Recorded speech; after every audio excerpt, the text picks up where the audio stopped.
history of our nation.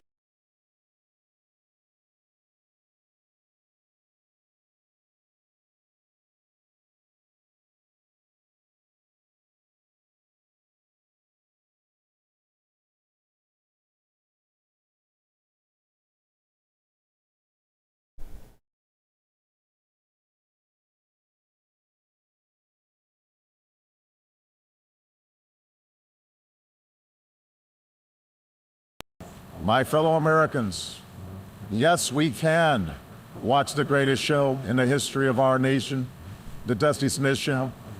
It is the duty of every citizen not just to watch the greatest show, but also to talk about shots and make fun of them. So Marcel and I invite you to all prepare your anuses because it's time to float, motherfuckers. Time to float.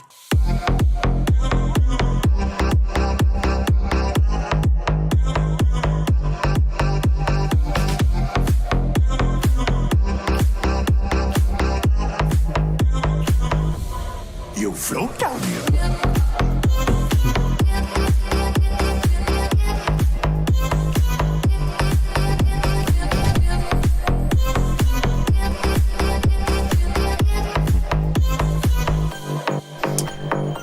What's up, everybody? Welcome to the greatest show in the history of mankind. It's the Dusty Smith Show, and that was the real Obama. It was. I swear, would I lie? I have an honest face. Obama watches this show. Hell yeah, you know he does. And thank you guys for joining me. Have a good show tonight. Steven Crowder got divorced, or is getting divorced. Who could have possibly have seen it coming that he was a horrible piece of shit that nobody wanted to live with? Everybody, I guess. Sort of everybody probably knew that already. And Trump had another rally, yawn, but zombies were out in force. We're going to make fun of them. Got some heroes here at this trans lady who has been like banned from the state senate. That wouldn't even let her speak. Would have covered that in the hero section. Hell yeah. A bunch of mass shootings happen around. People freaking out of this hellscape in which we live. Few beyond parodies. As always, after party. Directly after this show, if you guys love my programming, I do like another whole show after this show, like another 20 to 40 minutes every single night. So be sure to join me on my Patreon, patreon.com/thekydcast. There's a link in the description of this video. You click on it, and it's whatever you want to donate, because I'm greedy, okay? But I'm not that greedy. So whatever you want to donate, you get exclusive access to the content. And also, super chat me during the show. There's a button over here somewhere. You click it, and you donate. And I read everything you say. So it's a great way to immortalize yourself forever and ever and support the greatest show in the history of mankind. I don't sell shit. I only make money if you guys donate. So please help me out if you're able. Enough e-begging for now. Let's go ahead and jump in the pedophiles as we do. It's religious bullshit.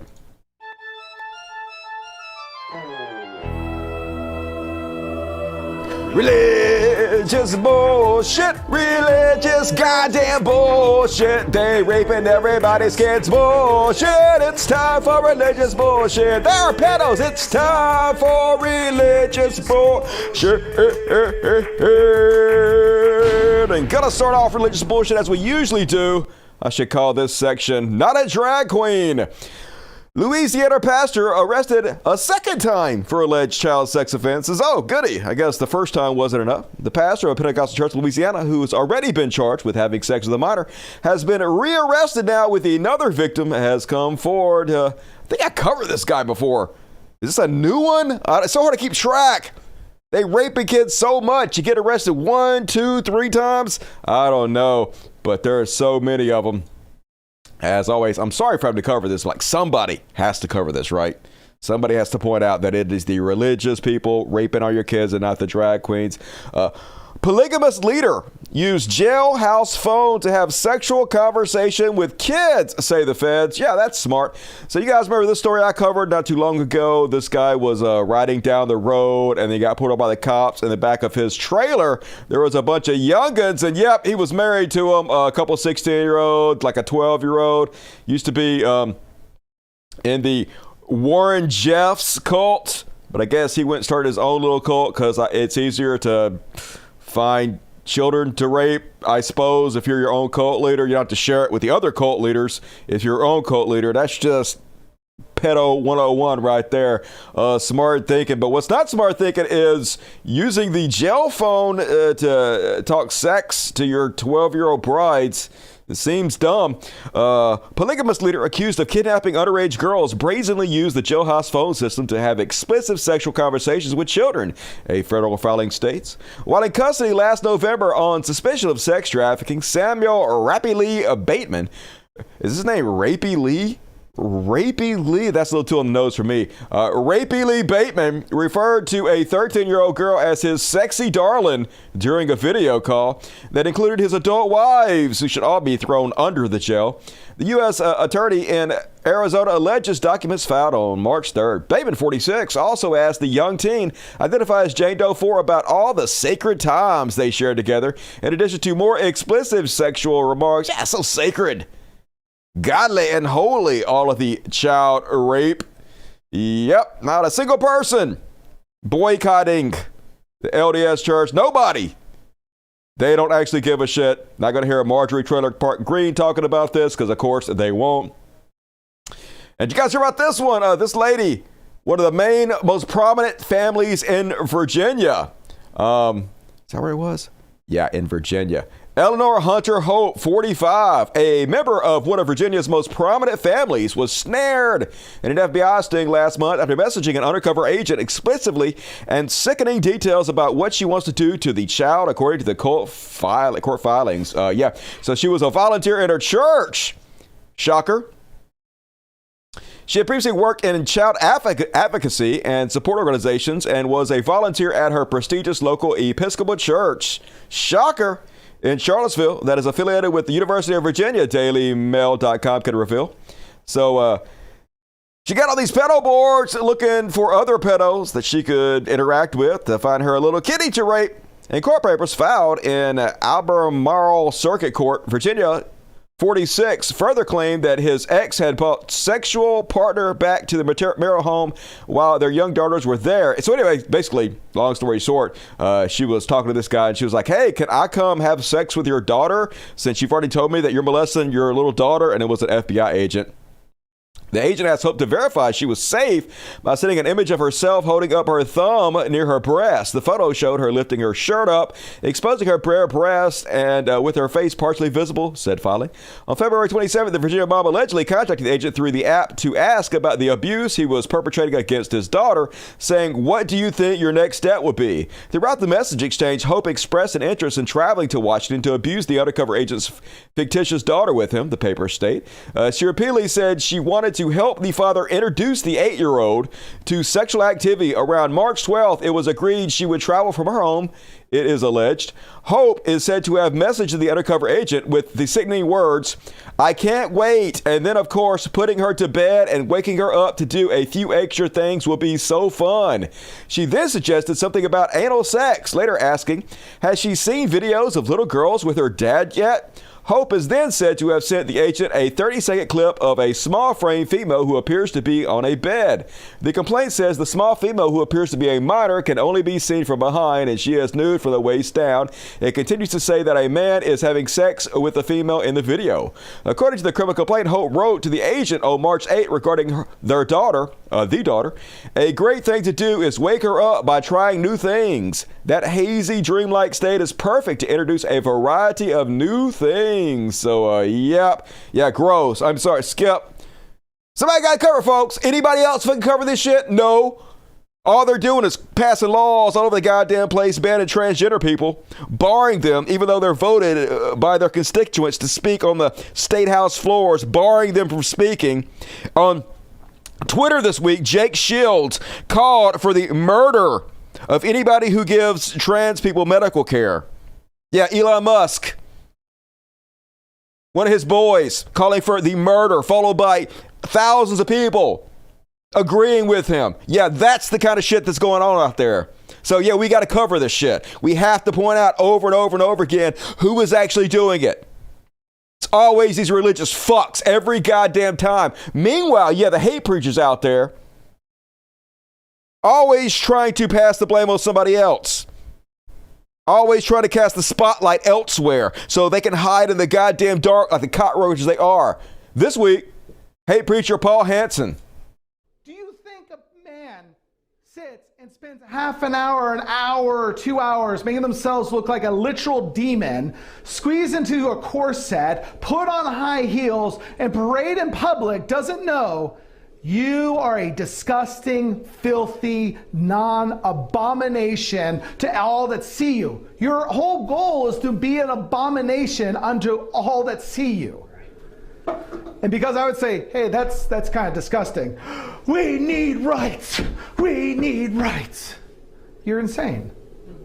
And if we were just, we would just read God's law. And here, another thing, God's law. What does he call cross-dressers? Nothing. An abomination. Nothing. Jesus wore a dress, how long hair? So as long as we have, and I know the Constitution will eventually be thrown out, that's my religious right. I am religiously bound by my faith and practice to state, if you are in the garment of the opposite sex, you are an abomination. You are disgusting to God. You are vile to our society. And if we lived in a righteous nation, you would be put to death. Amen! Right? And I cannot say anything else and state, I'm going to follow the truth of God. Definitely showing us the love of Christ, as they always do, folks. It's never them, even though we know it's them. Constantly, almost always them. Always got to blame the trans people. It's their new religion. And then, imagine being the Catholic Church and getting up there and accusing somebody else of being a vermin who are coming after the children, trying to shove shit down children's throats as a fucking priest. The gall of these motherfuckers. If God is for us, who can be against us? Me, motherfucker. Bring on God. Fuck him, fuck you. Some mentally ill, tranny freak show of a 4-star admiral in Biden's cabinet.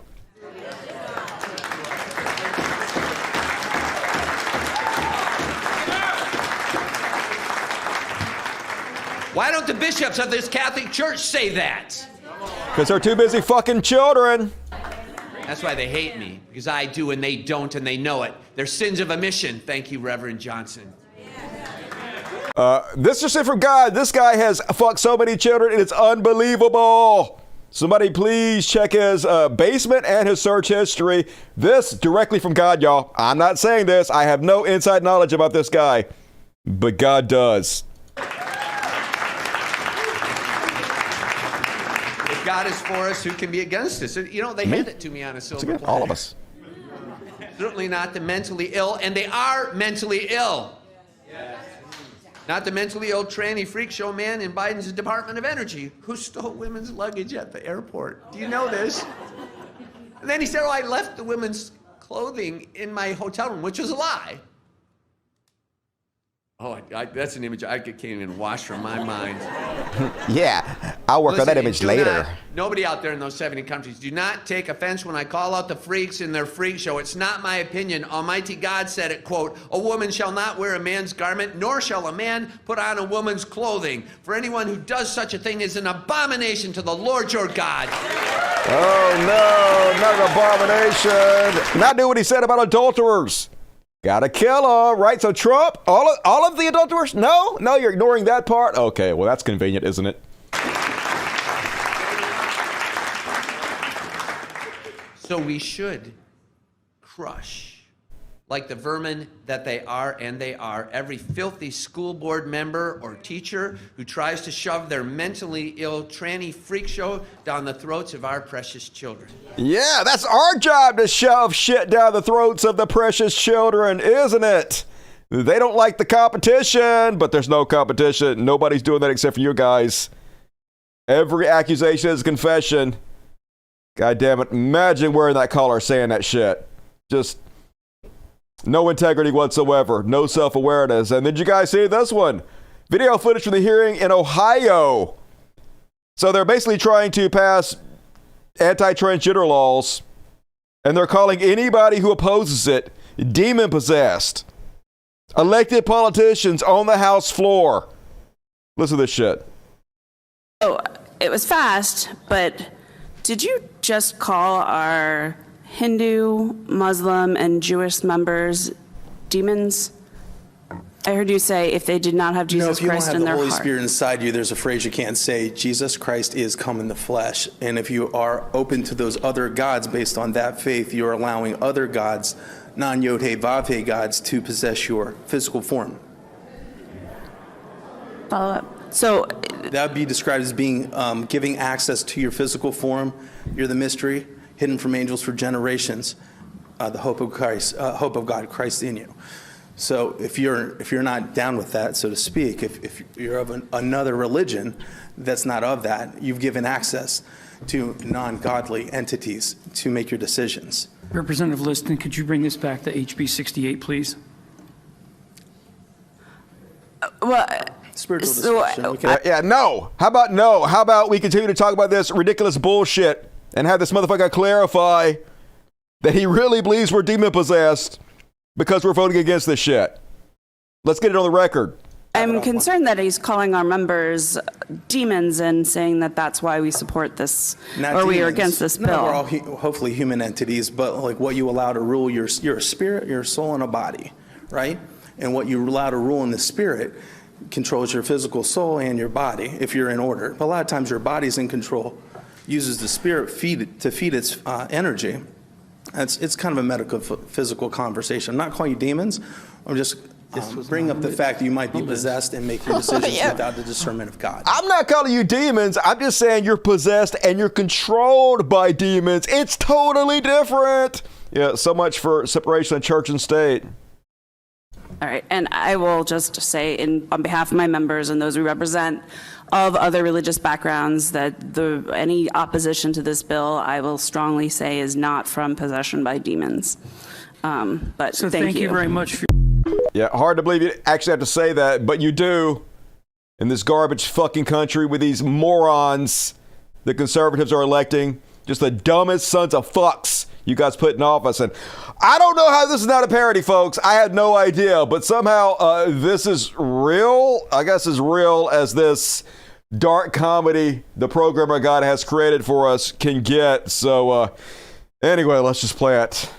You're seeing this video because it's your time. And the devil does not want you to see this video because there's two reasons why. Here's the first reason why, as well as you are about to enter into an acceleration of financial breakthrough in the next 3 days. Now, before I go on to tell you what God says next concerning you, you're going to want to save this video. You can come back to as a testimonial. I heard the Holy Spirit say that you are about to receive the keys. I heard him say the contracts are coming through. Oh, really? The negotiations are going in your favor. People are going to begin to bring you what you need in this hour. So Did he say anything about your fucking hair? What is going on with your hair, pinhead? Oh my God. What is happening right now? Is this got a fucking space alien? Like an episode of the Coneheads. get ready for this to begin to happen in your life, because God just said that you are about to accelerate into your new season, into your new home, to be able to enter in to the greatest harvest you've ever experienced in this season. Get ready for the major breakthrough coming. Now, the last thing that God said concerning you is this. He has so many things he wants to share with you. He wants you to do this right here to receive your daily prophetic word. He wants me to click on the link and sign up to your newsletter? Totally cool. Let's do that for sure. So God has a message for me, but he told you instead of me? Why the fuck? You're the last motherfucker I would ever listen to. Stupid fucking God. Couldn't you choose somebody that might have a clue of getting through to me? You know, like my fucking self, God? Just saying. God seems pretty fucking stupid. As well as make sure to hashtag yes Jesus in the comments as your prophetic act of agreement. Yeah, hashtag yes Jesus. Oh my fucking God, Christians, you're so embarrassing all the time, forever, always. And finishing us off, folks, with some blobfish. Hell yeah, blobfish. Love me some blobfish. And I think I can speak for everybody when I say, wow. We all know blobfish as well. Anyway, this time, QAnon conspiracy theorist Dave Hayes wants you guys to know. Michael Flynn, former General Michael Flynn, who's been like an integral part of Q since the very beginning, now is going around and calling Q a bunch of crazy, saying he never believed in it and shit. But don't worry, folks. He is just lying for a good reason. Okay, let's listen. You may have noticed that General Flynn on social media has made quite a bit of noise about being Trump's next FBI director. Mm-hmm. He believes he has the ability to reform the FBI. And he has made no bones about the fact that he wants to be Trump's next FBI director. Definitely. Why wouldn't he? Okay. How would it look to the public, to John Q. public, if we had an FBI director who was openly endorsing Q? Bad Optics. Definitely. So Very it just bad. look bad. You feel like that's It would look horrible. The Yeah. mainstream media would be hounding Flynn relentlessly. Right. And they would never give him a break. If Flynn was going to be the next FBI director, and if he was going to be successful in that position in reforming the FBI, he would have to make some very public statements that are antagonistic and hostile toward Q, Anons, and the community. well. I've wondered if To let this. people know I am not part of those people. You can trust me as your FBI director. I'm not a conspiracy theorist. I've wondered. Whatever Flynn is saying publicly, you should just ignore it because it's part of a psychological operation. Yeah, he's just lying to get a position without having to tell the truth about what he believes, which is good. Lying is great. Fooling the American people is an amazing thing. Hell yeah. Let's vote Trump in office immediately so he can put this liar in the FBI. Come on, Christians. What's the Bible say about lying? Don't worry about it. Don't worry about it. That makes a lot of. That makes sense to me. If he knows anything about Q, he's never going to say it publicly. Yeah. Same thing with Kash Patel. He can't ever openly, publicly endorse or say anything hinting that he's connected to Q. If he did, it would hurt the operation. It would hurt his ability to function as FBI director. So whenever I hear General Flynn talking about Q stuff, I just totally ignore whatever he's saying because he's not going to tell us the truth. Wow, which is cool. So immediately everybody vote for Trump so he can put liars in office. Amazing. Gotta love America. And that is, as always, depressing religious bullshit, but also wow. And do not bear false witness. Shh. It don't say it. Where does it say that? Name one place it says that. Okay, name 1,000. Psh, I don't even believe it. Blob is a sex beast. I know, right? I just want to fuck his gelatinous skull. I bet I could just get some traction in the 40 moldy. I don't even want to think about that anymore. All right. Praying blobfish. Crash test dummies. He probably about to get arrested. Who? Everybody? They're probably all about to get arrested. You're right. Bunch of pedos. And all right, folks. I told you that I would make a new graphic for my woke panic section, and I sort of did it. We used AI, so now I want to introduce a section I like to call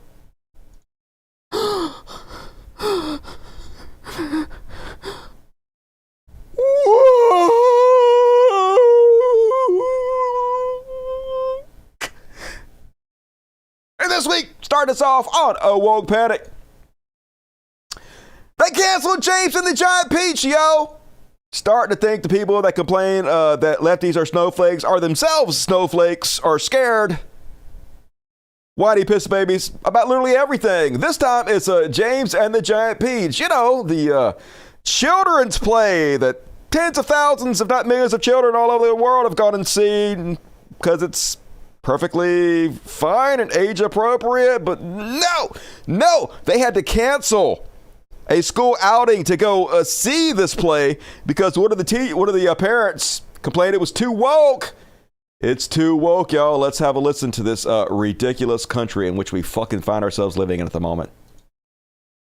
Part of the story, James and the Giant Peach, which is why Spring Branch ISD planned a field trip to a local performance of it. But now the district is canceling the trip because of what it calls the age appropriateness of the performance. ABC 13's Liliana Pearson is joining us live tonight from the newsroom to explain what that means and why the decision is leaving so many parents divided. The school didn't necessarily spell out exactly why they canceled the field trips, but from what we can tell parents are saying online, it seems some parents are upset that the theater is using a single actor to play multiple roles regardless of if the actor's gender matches the gender of the characters they're playing. Main Street Theater's performance of James and the Giant Peach is marketed for those first grade and up. Based off the children's book with the same name, it's a story about a boy who goes to live with his less than loving relatives. James and the Giant Peach. It's just full of wonder and curiosity. Spring Branch ISD was supposed to go on a field trip to see the performance, but parents were told this week that the field trip was canceled, and they weren't really told why. Initially, I was not. So just the general email that went out to parents was, we're not going to be able to participate in this. We're going to do something else. Sherry Thomas is a Spring Branch parent. She tells us this may have started during the public comment portion of a recent school board meeting. She says a parent shared her concerns about an actor playing multiple roles that were both male and female, saying it's drag. The theater marketing director says the theater has a long history of casting this way. And the amazing thing is the kids they believe the story. They're not interested in any agendas or anything anybody else thinks might be going on. Thomas says that this should not be the school or community's focus in the first place. The whole thing is overblown. A manufactured crisis. She feels parents should be the ones to decide if their kids get to go, not the school district. We reached out to Spring Branch ISD about the decision to cancel the trip, and we were told, quote, Spring Branch ISD's pending field trips to the Main Street Theater's performance of James and the Giant Peach are being canceled due to concerns raised about the age appropriateness of the performance. And we did reach out to parents who were commenting online, saying that they were glad the field trips were no longer happening, but none of them chose to comment. I'm Liliana Pearson. Yeah, fucking cowards. God damn it. Just amazing. They continuously claim that we care about Mr. Potato Head and the Cat in the Hat. Yet they are the ones continuously obsessed with finding fault in everything. Cartoons, movies, TV shows, and children's plays now. This is the woke mind virus that Elon Musk has warned us against, except it's always the exact opposite of what they claim. They are obsessed, literally obsessed, with finding fault in everything, folks. It's all a conspiracy against them. And drag is not when a man plays a female character in a play, really. That's not what it is. But that has been going on since the beginning of plays.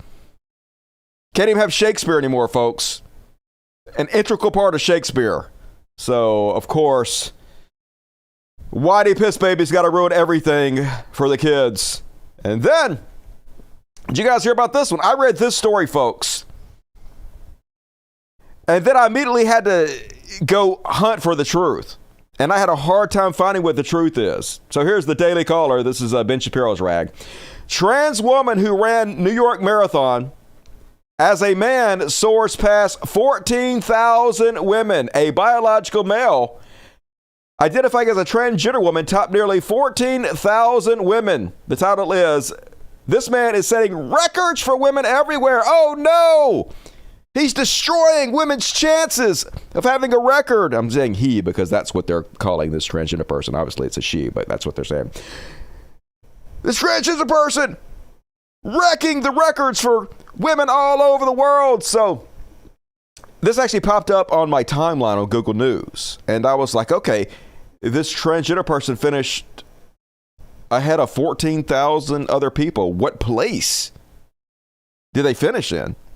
Like the top 10, the top 20, the top 100? What was their place? And I literally clicked on several different articles to try to find this information. And none of them said, every single one of them was just outraged. This trans woman ran a race in a women's marathon and beat 14,000 women.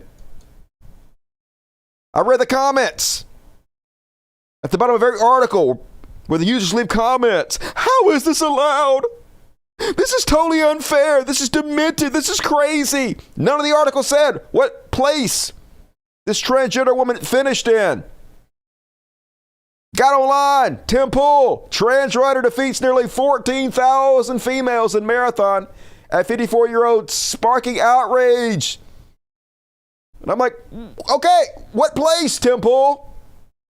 You obviously have your red meat headline meant to incense the piece of shit conservatives that follow you. Most of them are not even going to watch your video. They're just going to look at the headline and be outraged by it. Think once again, trans women are winning all the races against cis women in a completely unfair competition. And then I finally found it out, folks. She finished 6,000th place. 6,160th place, folks. Nowhere near the top. They are simply outraged that a trans woman dared to appear in public, that dared to compete in anything, regardless of the fact that she didn't finish anywhere near the head of the pack. They hide that on purpose in order to outrage the fucking public. Moral panic, this is what it's all about, folks. The truth is, they'll say, we don't have any problem with transgender people. We're not transphobic. The truth is, they actually don't have that much. A lot of conservatives don't have that much problem with trans women as long as trans women don't ever leave the house. As long as they don't ever have to see you and know about your existence, you're fine to them. But yes, that is transphobia, motherfuckers. Trans women have a right to exist in public. If you can't handle it, then it's you that need to keep your ass at home. But their agenda is very clear, and they're not being shy about it, folks. Matt Walsh, all gender transition surgery should be banned. Remember, it was just for the kids? Think about the children. They're transing children. They're castrating children. But it has nothing to do with that. They want to eradicate all trans people from our society. It's exactly what they do with it. They tried it with the gay people, right?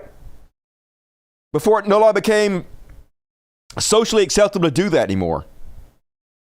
But it's the same thing they've been saying for years. Hey, I don't have a problem with gay people. As long as you keep that shit to yourself. As long as I don't have to see it. As long as you're not shoving it down nobody's throat when they have a goddamn church every 10 fucking feet. Continuously shoving their shit down our throat. But it's not popular that with gay people anymore. So now trans people are their new target, and they're not even hiding it.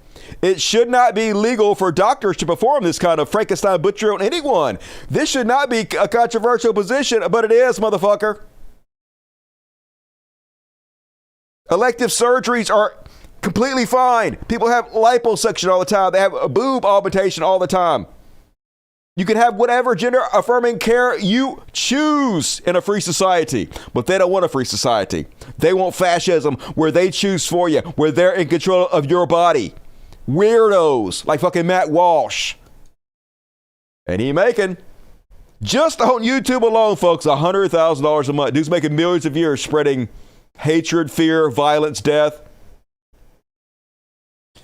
And the new trend going around is trans investigators, folks. You cis women think you're safe? Oh, fuck no, you're not. Nobody's safe from them. They're so deluded. Like I said, it's the woke mind virus where they see it everywhere, even when it doesn't exist, which it doesn't really exist, period. They see trans women where trans women aren't even there. Case in point, this lovely lady claiming that Zendaya, one of those beautiful women to ever exist, is a trans woman. Let's listen to her logic. Welcome to today's episode of celebrities that you didn't know were actually the opposite gender. We're going to be covering Mandaya, aka Zendaya. Let's just get right into it. By now, if you've been following my page for a minute, you know male skeletal markers. Skeletal marker number 1, the straight across clavicle. We've got the brow ridge. We've got the deep socketed eyes. We've got the wide dental arch. We've got the can opener jaw. We've got the thick neck. We've got the shape like a V. We've got these really, really, really long arms and really big hands. These are just a few of the opposite gender markers. There are others to confirm, but when in doubt, look at the significant other or the spouse. Okay, this is just too easy. We have Tammy Holland over here. Body shape goes out like a peplum top. Got the very delicate wrist, have a lack of brow ridge, no Adam's apple, smaller skull. And then in comparison to Mandaya, it's very, very obvious that this individual has male skeletal markers and this has female skeletal. They all worship Baphomet, which is a transgender god that they have. And this is their religion. Study these markers so that you aren't deceived. Literally, it is your religion. Making up bullshit, trying to make money. Hilarious, but also sad and scary. This is happening in our society. Nobody's safe. And even Pink, United States, according to Stewie Peters, those aren't childbearing hips. Oh no, she got cum gutters. So she fit and in shape because she dancing around all the time. Pink, I guess is trans now. Whatever. All good to me. Raise your glass. And then Bud Light Gate still going strong, folks. They're still freaking out because Bud Light dared send some sponsored cans to Dylan Mulvaney so she could share it on her social media site. That's the only place it was. It wasn't in stores. They didn't advertise this anywhere else. They just sent this one influencer cans with their pictures on them so they could have her as a spokesperson just for her section of the internet. But the whiny piss baby's still freaking out about it weeks later. This time some model is trying to redo the super uncool Kid Rock video where he shoots up the Bud Light. This one somehow manages to be even more embarrassing than the Kid Rock video. Let's have a look. Go broke. Okay. Get woke, go broke. She had her bikini. She's not even... I don't want to make fun of her looks, but that is... Okay, her fashion I can make fun of. What the fuck? You need at least socks with those boots. That seems like they would chafe. And anyway, here's the embarrassing part. She doesn't deliver her line very well. And then she immediately misses all of her first shot. And then they have to edit it so she can re-aim and actually hit the beer cans. She has no idea what the fuck she is doing with that gun. Let's have a look. Go broke.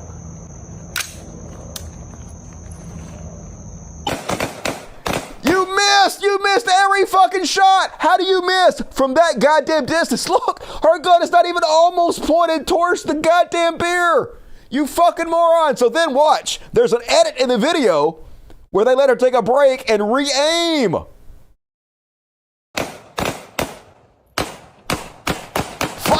Finally you got it after all the editing. Super cool. You show that beer that you bought for yourself. And I love the nod at the end. Like, nailed it. I'm a badass. Ugh.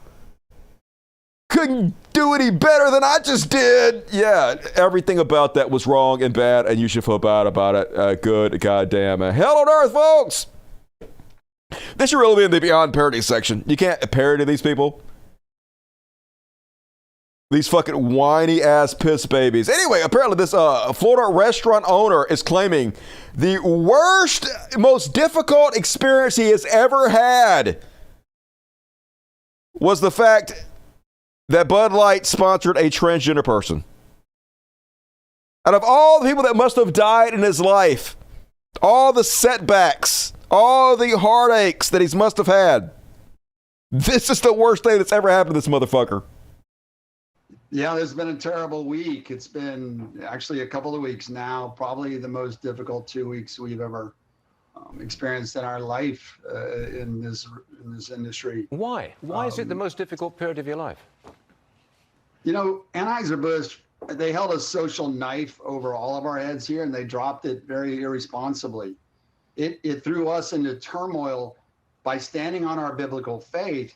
It put us at odds with other people that didn't take that stance, and that brought us into hell on earth. Yeah, there's been a terrible... Yeah, hell on earth, folks. Oh, no. They sent branded cans to a transgender woman. We would have never known about it if other conservative influencers wouldn't have put this in our face 24/7. If we just ignored it and gone about our life, it'd have been completely fine. But instead, we dwell on it 24/7. We can't stop thinking about the transgenders, and it's hell on earth. Literally the worst thing that's ever happened in human history. Just goddamn. Cannot parody them. So ridiculous. And then It's trash all the time on this planet, folks. Apparently, the ultra-right conservative beer is expected to hit 1 million in sales. Yeah, you know that dad's right-wing beer where he's coming out of the bathroom drinking beer or some shit. It's $34 a six-pack shipped. $34 a six-pack. Six-pack is like $7 at Walmart. About to break $1 million in sales. Talking about fools and their money soon parted, but it's just frustrating how amazing the grift works. These dipshits are paying $34 for a six-pack of unwoke beer, y'all. Just God damn it, I wish I didn't have any integrity sometimes. I'm glad I do. I'm just saying, I don't really wish that, but ooh, I'd be rich as fuck. And then Kansas enacted the most sweeping transgender bathroom law in the U.S. today. Once vetoed by the governor, it was overridden by the Republican legislatures because they're tackling their real important issues. They're wondering why the youth isn't voting for them anymore. And of all the problems they have, this is what they're doing. And yep, so coming to a women's restroom in Kansas near you, bearded men like these sing below. These are trans men. But the truth is, these men aren't going to be walking into a woman's bathroom anyway, because these laws aren't actually created for these men. These laws are created for any trans woman that conservatives don't believe passes enough for them, so they can abuse them, so they can humiliate them, so they can ostracize them and make them stay at home. That's what it's all about, folks. It's about trying to drive transgender people, the ones especially that don't pass to conservative standards, drive them underground again. Eradicate them from our society. That's really what they want to do, folks. And they're doing it. And conservatives keep putting these people in office. And I guess it was like a shaving cream company sponsored Dylan Mulvaney. Because, you know, women shave too. Women have hair problems. And this controversy with Dylan Mulvaney is just free advertising for everybody. And especially a smaller brand of shaving cream can reap a lot of free press by leaning into the controversy. And of course, Steven Crowder, the most divorced man in America. Plenty of women shave their mustache and beard, he said. I think he deleted this, folks. But he's being sarcastic, trying to make fun. But plenty of women do shave their mustache and beard. Plenty of women have hair issues. The electrolysis industry is, what, $1 billion, trillion, gazillion dollars, right?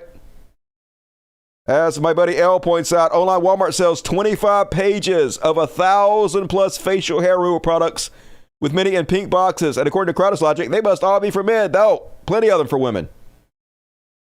Women have, even more so in lots of cases, body image issues with hair. So they're very hyper concerned about hair removal. So great advertising for the brand, but yeah, always got to make fun, point out, outrage when all it is capitalism. It's amazing how much conservatives hate capitalism. And then the new outrage that they're all upset about. Barbie dolls with Down syndrome. Literally, who gives a shit?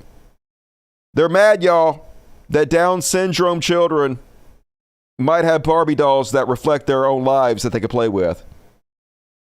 That they might be represented. How can you get lower than these people? What the hell? Mattel Fashionista line has now added a Barbie with Down syndrome to be more diverse and fight the stigma of physical disabilities. Good? Like, literally, how do you people have a problem with this? How could anybody have a problem with this? Just no heart. Just the coldest fucks. To which Rob Thomas replies, I mean, okay, but what is the upside? And then comes Transformer Barbie? I don't care about the downs. I just see the direction that it's headed. Literally, who cares? Are you guys going to play with these Barbie dolls? If it's not for you, then shut the fuck up.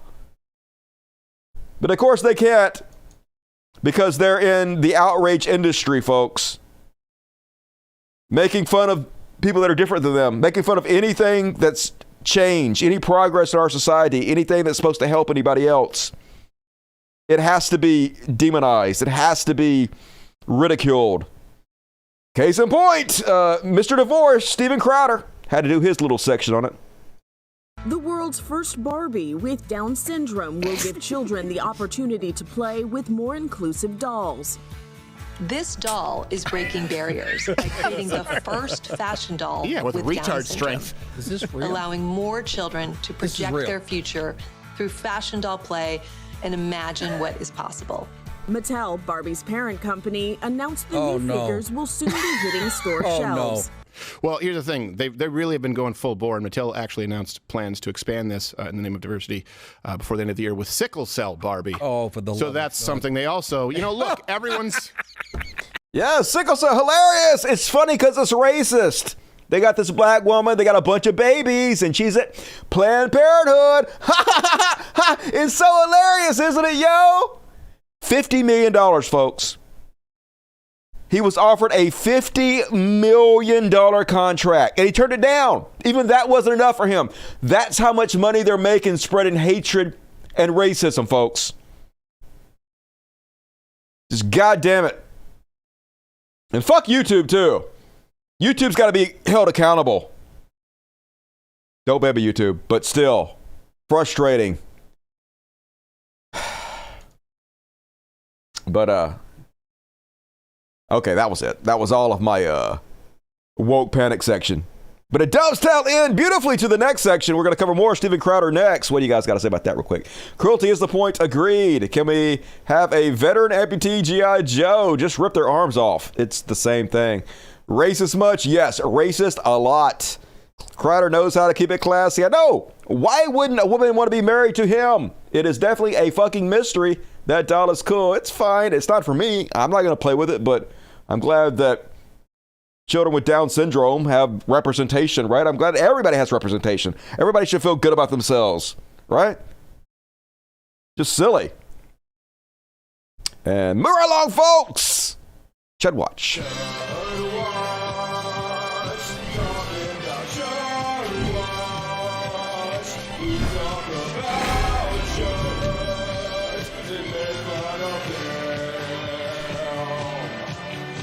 Hell yeah! Right back into more Steven Crowder news. So, first off, there's been a beautiful feud brewing all week between Candace Owens and Steven Crowder and the other chuds who have Steven Crowder's back. They're all like flocked together. These worms writhing together.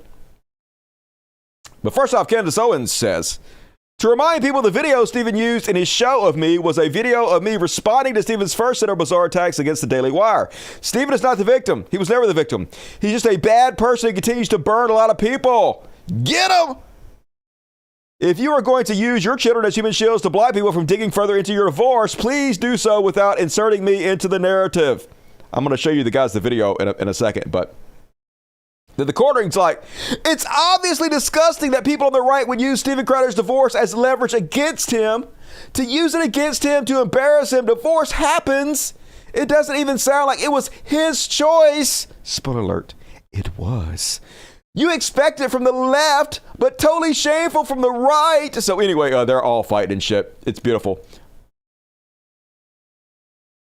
But first up, he made a video. This is the first video he put out there explaining his divorce. And this thing is so goddamn weird, y'all. I'm going to play the entire fucking... No, wait a minute. This isn't the whole thing. All right, before I get there, folks. No, let me go and play the other video first. Here we go. This video. I'm going to play the whole 5 minutes for you guys, folks. It's almost 6 minutes long. This video is so fucking weird. One of the main takeaways from this video is that he seems to be clearly insisting that his wife should not have the right to divorce him. I guess this is a Republican talking point that no-fault divorces are actually a bad thing. That it should be two people's decision to get a divorce. That if one of them decides they don't want to get divorced, that the other person should be forced to stay in the marriage, I guess forever. against their fucking will? This is 100% the insinuation he's making here. Anyway, here he is announcing his divorce and trying to downplay it as not being his fault at all.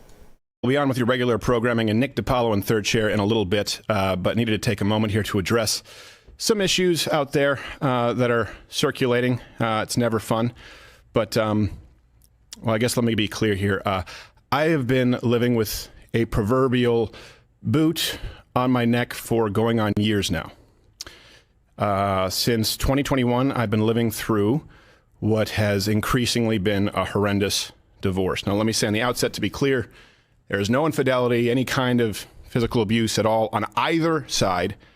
And no, this was not my choice. Spoiler alert, it was his choice, and I don't know about physical abuse, but there's definitely psychological abuse, which you're about to show you in an upcoming clip. But anyway, apparently he is the one that went and hired a divorce lawyer first. So everything out of his fucking mouth is a lie. My then wife decided that she didn't want to be married anymore. Shocker. You're awful. And in the state of Texas, that is completely permitted. Good. It's been the most heartbreaking experience of my life. What I consider Also to be good. my deepest personal failure. And just so you know, my opinions on parenting and families have not changed.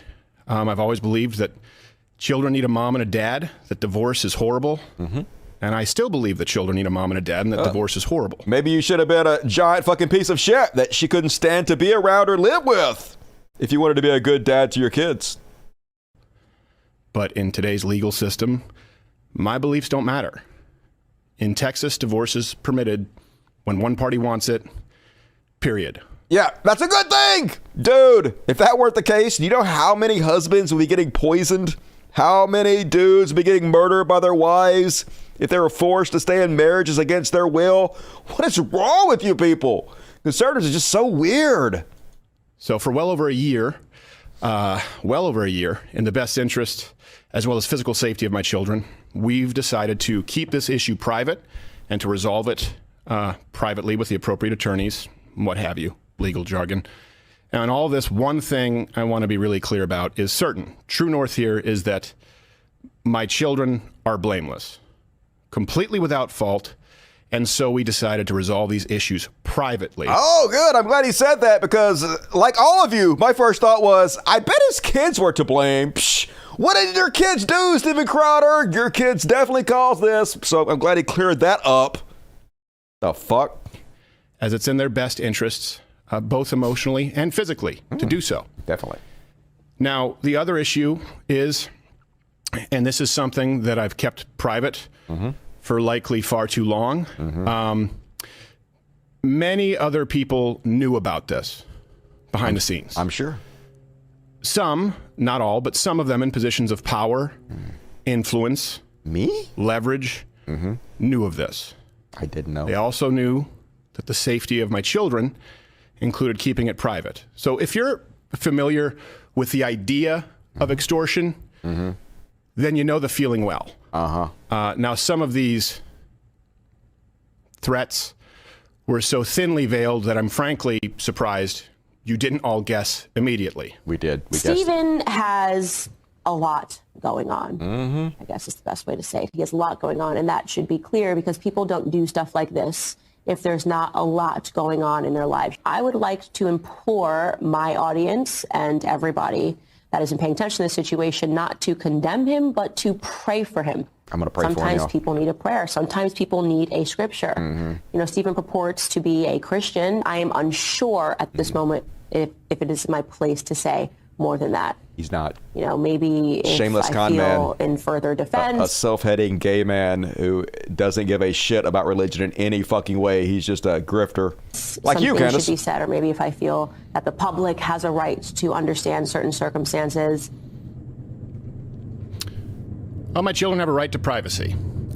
Now, some... Stop bringing your children into it, motherfucker! Your children ain't got nothing to do with this. We wouldn't know you had children if you didn't keep bringing them up. Other issues have been, or I should say, inferences have been more pernicious behind the scenes with demands and threats to use this information that they believe would be so publicly embarrassing to me and my wife at a difficult time that it could be used. Yeah, it is going to be very, very embarrassing for you, and for good reason, Stephen. Knowingly putting my children in harm's way. So to those self-styled Christians, conservatives, and allies, well, not in my book. Now, if you find yourself, I don't want to get into details, so this is going to likely be the only time I have to address this or want to address this. If you're asking yourself, hey, did X person or did Y person know? The answer is likely yes. Everybody knew. Which will be made alarmingly clear as this process of discovery continues. Alarmingly. And it also, by the way, makes me that much more appreciative of those who did know about this and in understanding the best interests of my family, my children, kept their word and used discretion. I can't thank you enough. Sincerely, I appreciate it. Won't forget it. It's pretty simple. I loved a woman so much that I married her. A woman who, despite all of this, I still love as the mother of my children. And she wanted something else for her life. Yeah. To get as far away from you as she fucking possibly could. No shit. That's not my choice. She simply wanted out, and the law says that that's how it works. Now, of course, I get it. There are multiple sides to every story, but one thing that is undeniable in this case is that it's no one's fault but my own. Agreed. In that I picked wrong. No! And that's certainly not the fault of my children. You gotta blame his wife. That's definitely blaming your wife. Hey, it's not my fault my wife is such a fucking cunt. Yeah, way to take responsibility, Stephen. And I will say that what's in the best interest of my children is not internet drama, speculation, certainly not blatant or veiled shakedowns or dragging their father or mother, and I can't be clear on that enough, or their mother through the mud. Definitely. And to anyone who tries it... Yeah, he's about to do that. I'm about to play a clip where he's going to threaten to release her medical files, y'all, in order to embarrass her. Wait for it. I'm no longer going to pacify, capitulate, or sidestep because I love them a whole lot more than I love you. And I will continue to do whatever is necessary to protect my children. Discussing the divorce any further on social media or on this show or in any public space is not what's best for them. He's going to do it. I'll be handling this through the proper legal avenues and channels available as a matter of record in which I have more than full confidence.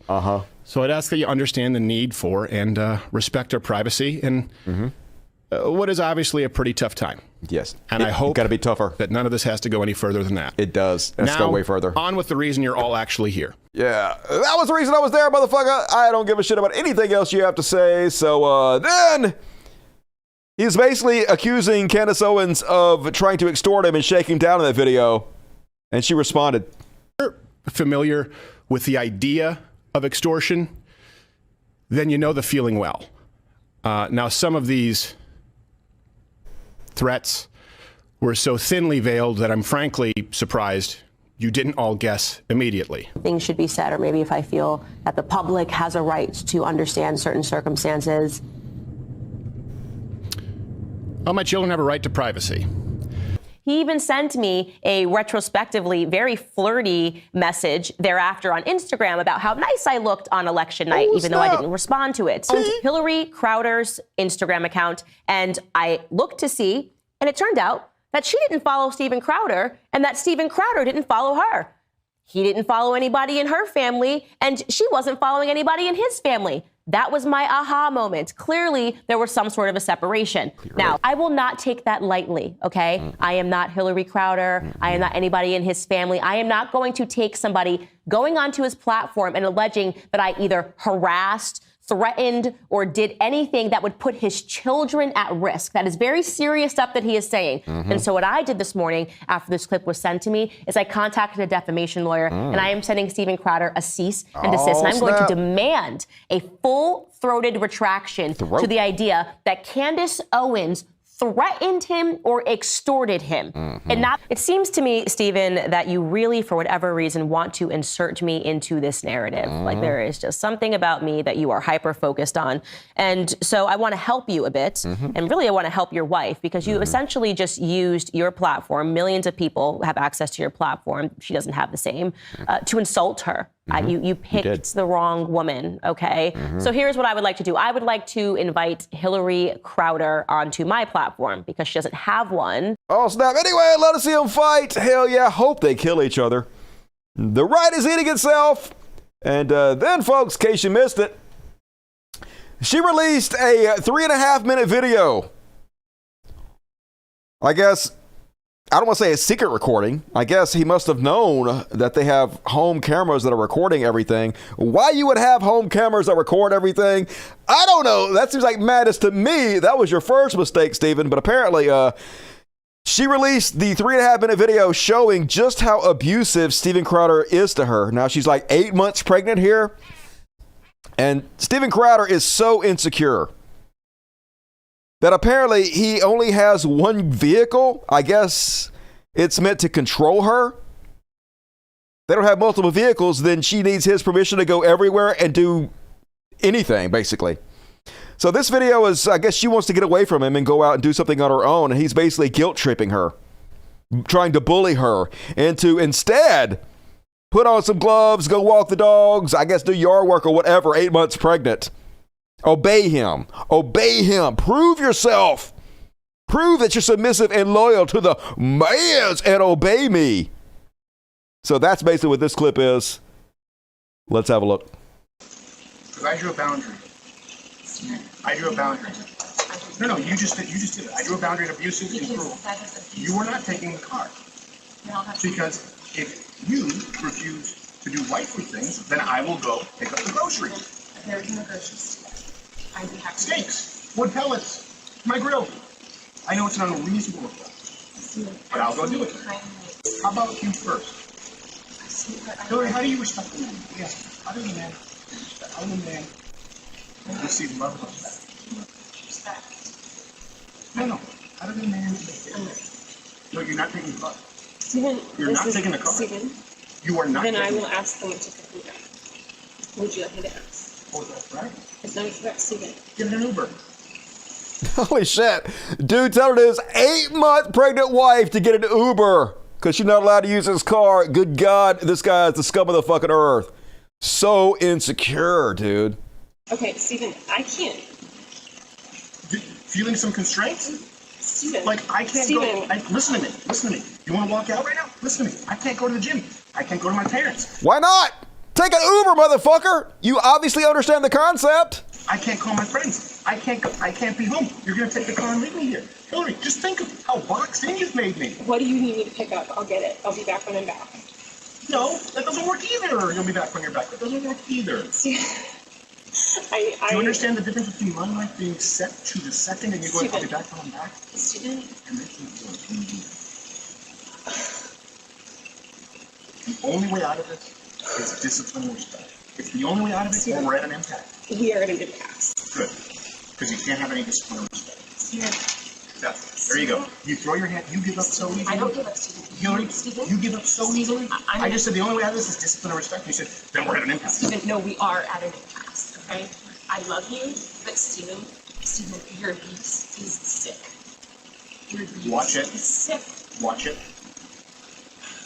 Like, watch it. Watch it. You better fucking watch what you say to me, woman. You need to show some discipline for your mans. I'm the head of the household. You better respect my authority. Watch it. That's definitely intimidation and threats of violence. I'm gonna let go. I'll get what you need me to get. And I need some space. We need to just stop engaging for a little bit, okay? I love you. I love you very much. I don't love you. That's the big problem. I've never received love from you. And the fact is, when I go, look, I need you to do A, B, C, and D, you just be disciplined about it. You go, no. But I love you more than life itself. Okay. Put on some gloves. No. But I love you more than life itself. That's not fair. That's not fair, and it's disingenuous. Hillary, you're right. We're at an impasse. He tried so hard to control her. Someone, listen to me, day in and day out, worthy of a wife. No, not as a wife. I didn't say as a wife. Hillary, come on now. I'm not gonna engage. I'm not gonna engage anymore. I'm gonna go. I'll text me what you need. I'll get you what you need. I love you. I'm committed to you.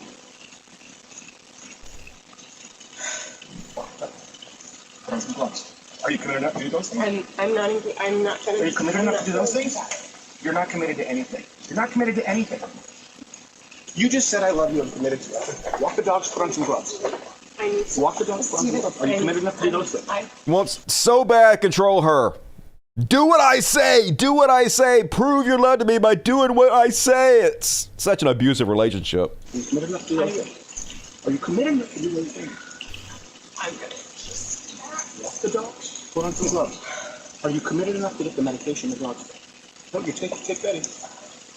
And as Crowder heads into the house, Stephen gets angrier and angrier, and by his own admission screams, "I will fuck you up," at his pregnant wife Hillary, who then flees their home. That's the end of it. So, and look how nice his house is too, folks. It just pays to be a giant fucking piece of shit in our society. So anyway, that embarrassing video was released, and Crowder, unsurprisingly, was slammed all day because of it.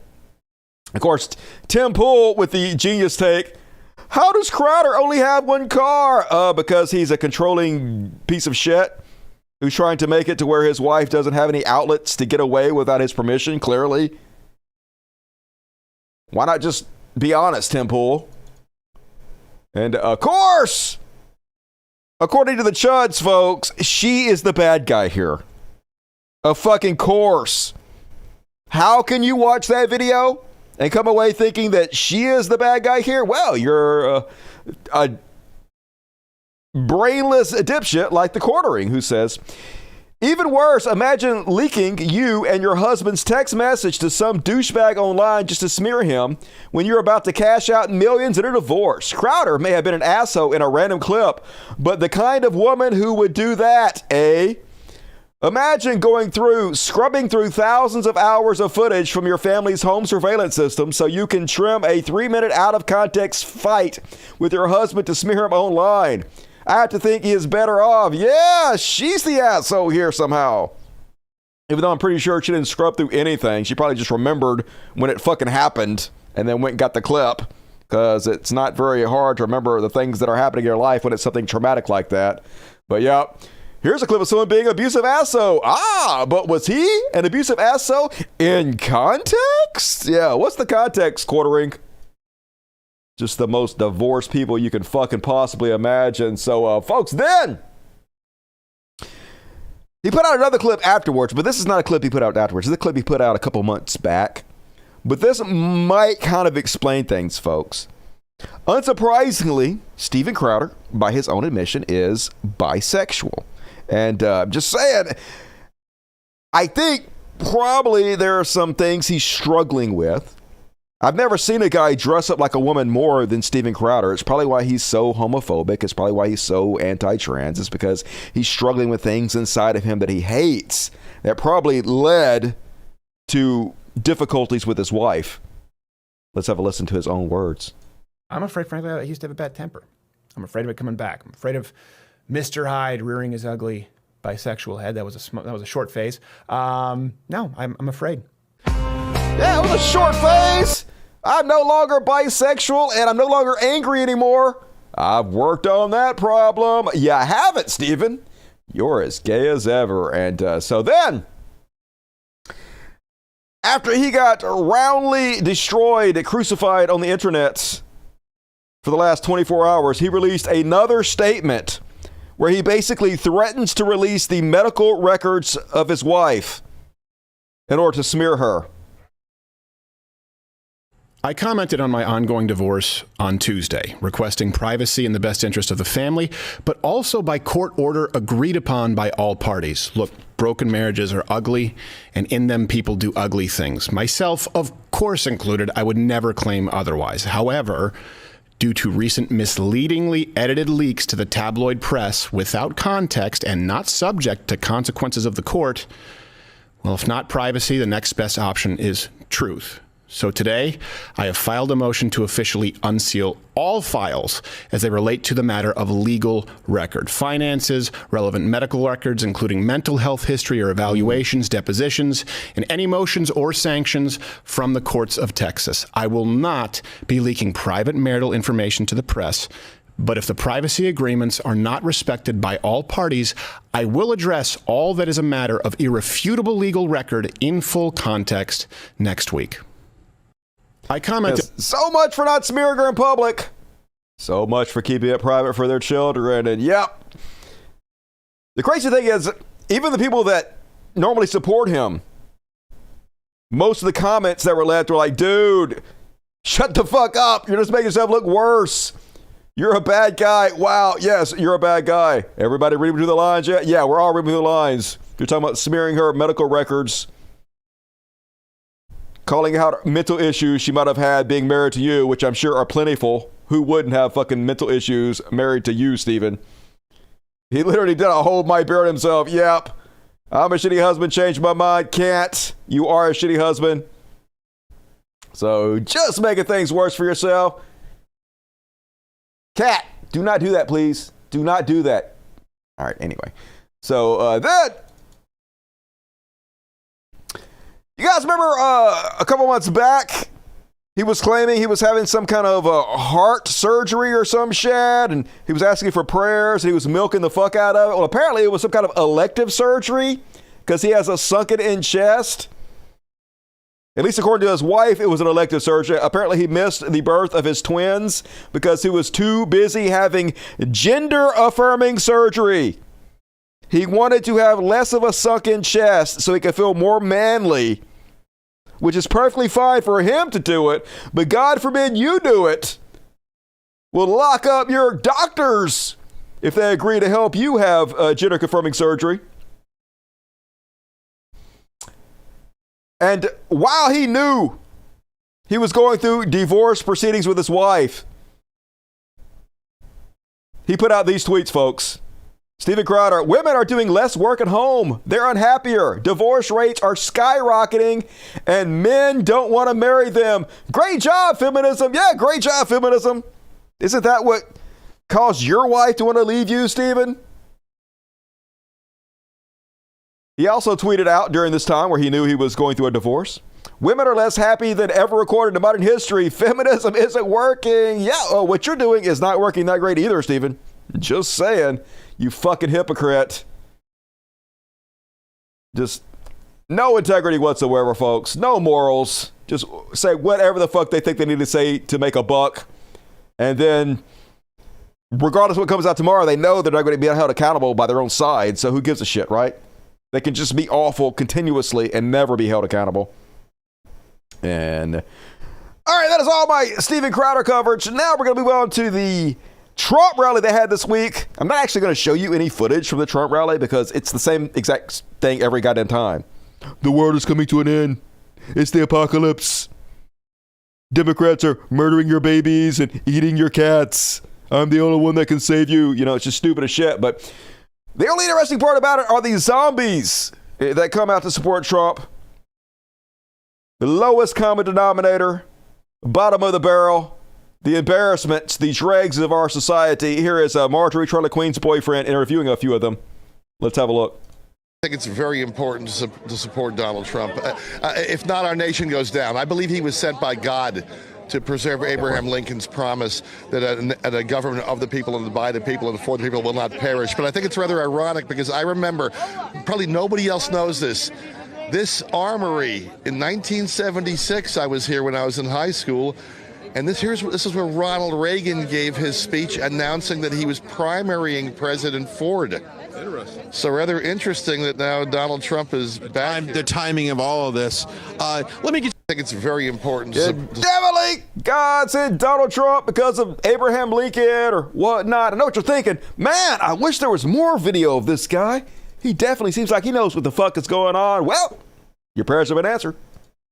My support of Donald Trump is unwavering. I would take a bullet for the man. I'm sure you would. Seriously, and a lot of us would. And we're going to, even if they wouldn't put him on the ballot, we'd write him in. I know, it's almost like it's a cult. Look at this fucking clown show. What do you expect when the circus comes to town? And then this guy at the Trump rally doesn't believe in God, but he does believe in Christian nationalism because, of course, if you're an atheist, the most sensible thing to want is for Christians to take over everything. So if I'm open and honest, I'm an atheist, but I align more closely with a Christian conservative worldview. Mm-hmm. And so I pretty much support Christian conservatism, that whole moral compass, and so that's what I stand for. Yeah, I totally support people whose entire mentality and ideology is based off ancient fairy tales. That's definitely how we want to run society. Based on the ideas of a bunch of brainwashed cult members. Super genius, MAGA atheist. And then, a lot of familiar faces out at the Trump rally. Like, I almost feel sorry for a lot of these people. Yes, they're weird. Yes, they're creepy. Yes, they're bottom of the barrel. But they're also obviously very lonely. And they have a lot of disposable income. They have a lot of time on their hands. And so, it's a lot of the same people. They're like deadheads. They travel across the country and they go to these Trump rallies over and over and over again. And part of it is so they can see their cult leader. But another part of it is so they can feel like they belong to something. Like they can hang out with the other cult members. And they have kind of like a family where they can sit around and they can talk about how awesome Trump is and how much they want to suck his dick. And they can have buddies who are just as brainwashed and ignorant as they are. Case in point, let's see if you recognize these familiar faces from around the country. Born to Ride for 45 is here. I came from Florida. That's right. Definitely not gay. Born to Ride 45. I would ride the shit out of him. Yeehaw! I came from Florida. 60th Shocker. Trump event. We love Trump. A lot of us come across. 60th Trump event. Imagine having nothing else going on with your life to where you could travel the country and go to 60 Trump events. And imagine being such a loser, your entire fucking personality is Donald Trump. Good God, literally anything else would be better. Trump. A lot of us come across the country to come see the greatest president ever, Donald J. Trump. That's absolutely right. I'm from Tennessee. Got here last night, flew in. Now, when you guys got here, was there anybody else in line? Oh, yeah, they set up the tent over here and stuff. Well, let's go. Set it up at 4 o'clock yesterday. 4 o'clock yesterday. Let's go in here real quickly. We heard you guys were here at 4 o'clock yesterday setting up a tent. Where are you from? Where are you from, my man? I'm from New York City, the Bronx. The Bronx. Came all the way down here for President Trump. Of course. Everyone was born. Of course. We got nothing better to do our life. We're going to travel all over the country and see my president. And then this guy came from Connecticut. He says Trump has inspired him to run for office someday. I'm going to skip this one. Fuck that guy. I almost feel sorry for him because I think there might be something mentally wrong with him, and I don't really want to make fun of the mental ill too much, even though pretty much everybody that supports Trump is mentally ill in their own way, so it's kind of hard not to make fun of them. But anyway, none of them seem to be fazed in any way whatsoever at Trump's ongoing rape trial. You guys heard about this one? Yeah, there's an ongoing rape trial for Donald Trump right now. The woman who accused him of rape has been on the stand and being cross-examined by Trump's lawyers. Riveting moment between E. Jean Carroll and Trump lawyer Tacopina in court just now, when Tacopina pushed her repeatedly on why she says she didn't scream when Trump was allegedly raping her. Carroll, I'm not a screamer. You can't beat me up for not screaming. Tapioca says, I'm not beating up on you. I'm asking you questions. Carroll says, women don't come forward. One of the reasons they don't come forward is because they're always asked, why didn't you scream? She raised her voice. I'm telling you, he raped me, whether I screamed or not. Not a single Trump supporter gives a shit if Trump raped a woman. He can literally do anything. They don't care, folks. It does not matter to them. In their mind, she probably deserved to be raped. Hey, it's an honor to be raped by Trump in their mind, probably. That's how mentally disturbed these motherfuckers are. He's the God man. He's Jesus on earth. We would let him do anything to us. Why are you not just over the moon giddy with the fact that he wanted to rape you? They're just sick. Sick fucks, folks. Leading candidate for Republicans for president right now on trial for rape. Crickets. Not a peep from any of them. Just amazing. And starting to think DeSantis might not be ready for the presidency, y'all. He seems to be unraveling this week. Even when he's asked the most basic questions about his past. So I don't know if you guys know this, but DeSantis used to be one of those lawyers at Gitmo that was arguing that it's okay to torture the Gitmo detainees. And he was also in charge of force feeding them when they were having hunger strikes. All on record, other detainees have said, yes, DeSantis was there.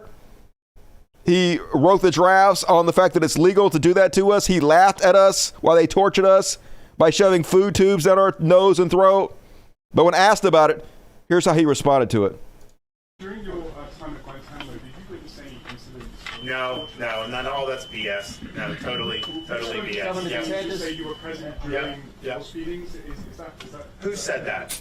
Detainees have told us. How would they know me? Okay, think about that. Do you honestly believe that's credible? So this is 2006. I'm a junior officer. Do you honestly think that they would have remembered me from Adam? Of course not. They're just trying to get into the news because they know people like you will consume it because it fits your preordained narrative that you're trying to spin. Focus on the facts and stop worrying about narrative. You surround yourself by these sycophants, by these yes men, by these ass kissers that will clap at anything he says so he can shut down any kind of dissenting voices.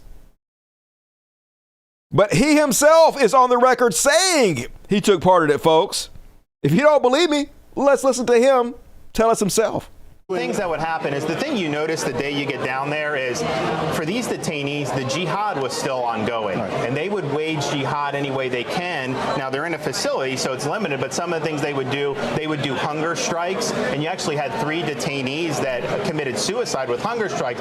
So everything at that time was legal in nature one way or another. So the commander wants to know, well, how do I combat this? So one of the jobs of the legal advisor would be like, hey, you actually can force feed. Here's what you can do. Here's kind of the rules of that. So during the feeding, a group of officers arrived with the interpreters, with the interrogators, campus staff, medical staff. They were behind the fence. And I saw one of them was Ron DeSantis in a military uniform. And he was, while I was screaming, yelling because I couldn't breathe of the inshore and was like, I was bleeding because they really insert a thick tube through my nose. So I was like calling them, asking, and he was actually laughing, looking at the other officers and smiling. So this is my first encounter, second encounter with the Ron DeSantis. Yep, just pure evil. Lizard people. Exactly like you would expect them to be. But he done fucked up this time, folks, because now he getting sued by Disney. They have bottomless pockets. Endless amount of money to sue Ron DeSantis. And yep, Disney has filed a lawsuit against Ron DeSantis. Let's have a look at this. It's going to be goddamn beautiful, folks. The ongoing feud between Florida Governor Ron DeSantis and the Walt Disney Company took another turn Wednesday when the company filed suit against Ron DeSantis, alleging that he has waged targeted campaign of government retaliation against it over protected speech, which he has. He's so fucking guilty. They got to nail him to the wall. The long-running rip between DeSantis and the Walt Disney started nearly 2 years ago. We know how it started. I've been covering it. He's like, there's a new sheriff in town. I'm going to punish them for having 2 women kiss for half a second in one of their movies. DeSantis urged the Florida legislature to retaliate by passing legislation that gives the governor control of Walt Disney World Reedy Creek improvement. We covered that. Last week, the governor's state lawmakers proposed legislation that requires state inspectors of Disney World rides and prevent it from ever having another mask mandate. He even floated the idea of building a prison next door. Disney CEO Bob Iger defended the move at the company's annual shareholders meeting, I guess, his retaliation against DeSantis.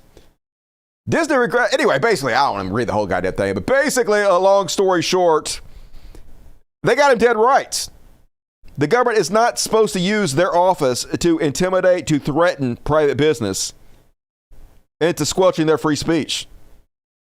So, great move by Disney. At the very least, DeSantis is going to have to back off.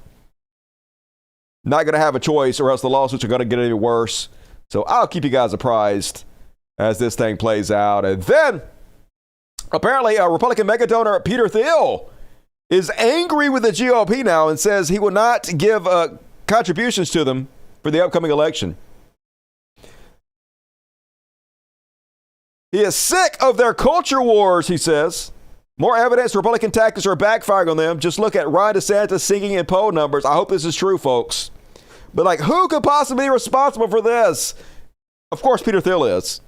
It's the guy in the hot dog costume. Who could possibly have done this? You did it, Peter. He's the one that backed J.D. Vance, right? He's the one that gave Donald Trump millions of dollars. You are financing this culture war.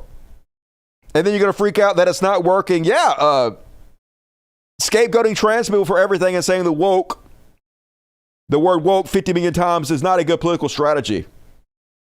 I guess they're just now figuring that out. Hopefully, it's going to be too late for them. And he's not the only one noticing, folks. They're all kind of freaking out about it. They're all kind of realizing that their political playbook is not working. Case in point, watermelon head Charlie Kirk scared about the 2024 election. Joe Biden is going to be tough to beat in 2024. He will. He is the favorite. We will probably lose because the RNC is completely incompetent and they are not doing their job. Because they have built a sophisticated election machine where they just chase ballots, they relax signature verification. And so if it's Michelle, if it's Gavin Newsom, if it's Joe Biden, they have a multi-billion-dollar machine that they have built. Joe Biden.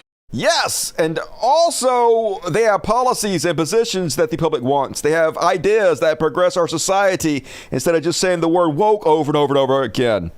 You are responsible for this, Charlie Kirk. You helped cause this problem. Even Nick Fuentes, boogery Nick, pessimistic as he should be. I feel like we are headed towards defeat. You are. And I think this is a sentiment which is shared by almost anybody who's not on the Trump camp. Which is that unless we get really, really lucky or unless something significant changes, we are most likely going to lose. You probably are, yes. And it just doesn't feel the same. It doesn't feel like it did in 2016. It doesn't feel like it did in 2020. Right. And it's more than just an intangible sensation. There's no momentum. Nope. There's no enthusiasm. There's no excitement. Everybody is absolutely demoralized. It feels like the left is unstoppable. And all those feelings are valid. Yeah, it's almost like telling kids never to have sex and be virgins for the rest of their lives, and bragging about how much you love Hitler is not a winning political strategy. Booger Nick. Who could have possibly predicted it? Just goddamn, they're such fucking morons. But this is the best. This is the best conservatives have to offer, folks.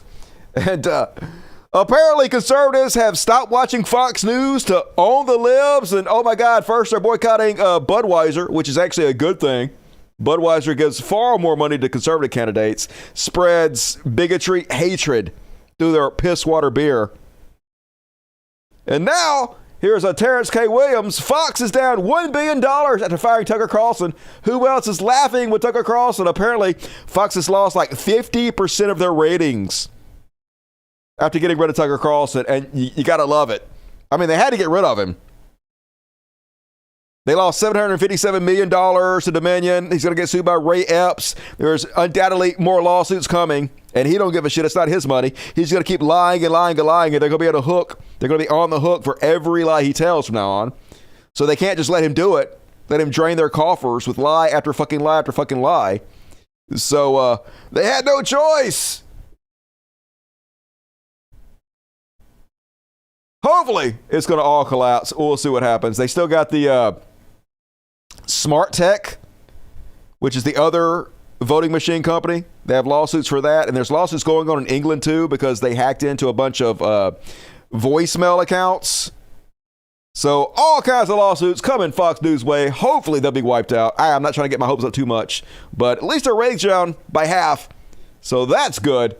Anything that's bad for Fox News is good for the rest of humanity. And then creepy Mike Sinovich. You might know creepy rapey Mike Sinovich from his pro-rape tweets. Sure you do. That's what he's famous for. Anyway, he's on the show of billionaire-funded Benny Johnson, or whatever the fuck his name is. I love how he's sitting there. His pouty lips. I'm so pouty. Anyway, apparently Tucker was fired because Fox News wants to cause World War III or something. I don't know. Let's have a listen. Rock said, you know what? we need nuclear war with Russia. We need World War III. It's time to cook this up. We can't have Tucker acting as a wedge against that because he knows Hannity's going to go along with it. Hannity went along with every war. He does what he's told. And I think Murdoch and other media people met with the regime apparatchiks and decided that it's time to turn the heat up on this war. $200 billion for Ukraine's not enough. We need full-scale attack. Murdoch said, you know what? Definitely. Rupert Murdoch's like, we need World War III. That'll solve all my problems. Let's have nuclear war. And Tucker Carlson was the only person standing in the way of us and nuclear Armageddon. So that's why they had to get rid of him, folks. Definitely not because he lies repeatedly and got them involved in a bunch of lawsuits that they can't afford. Nope. It's because they want the world to end. Definitely. And then, if you haven't been watching Fox News this week, here's what you've been missing. Jihadists are going to carry out their jihad. A racist wouldn't want to talk about black-on-black crime because they just want it to continue. Do you know a fifth grader needs private reflection time? How come Ronald Reagan's always the bad guy? We should lock up those punk kids. I don't know haikus. She maybe has like some gay friends. She maybe once like kissed a girl in college. They marry the environment to race because it couldn't be believed alone. The numbers weren't working. A Marxist takeover to control every aspect of our lives. Jets, Packers, quarterback, famous, doesn't like vaccines. That's a riddle. Hopefully we'll solve it when we return. And we'll be back on Monday. In the meantime, have the best weekend with the ones that you love. All right, I guess technically that was last week because Tucker gone this week, so that was from last week. But that's what you missed. Top tier news programming from the nation's #1 cable news network. And just to further illustrate how out of touch the Republican Party is, even according to Fox News, on almost every issue, the public disagrees with them. Proposals to reduce gun violence, percent saying favor, 87% of Fox News polled viewers are for background checks. 81% are in favor of enforcing existing gun laws. 81% are in favor of legalizing, making the age to buy guns 21 and over. 80% support banning assault weapons. And only 45% believe the solution is more guns, folks. Just out of touch every step of the way, and good. Please continue to choose poorly, Republicans. We don't fucking need you. And just further illustration on how out of touch they are with society, how unserious these people are, how much of a joke they are. Here they are trying to rustle up some more good old war on drugs. And I'm starting to think they don't know what the fuck they're talking about.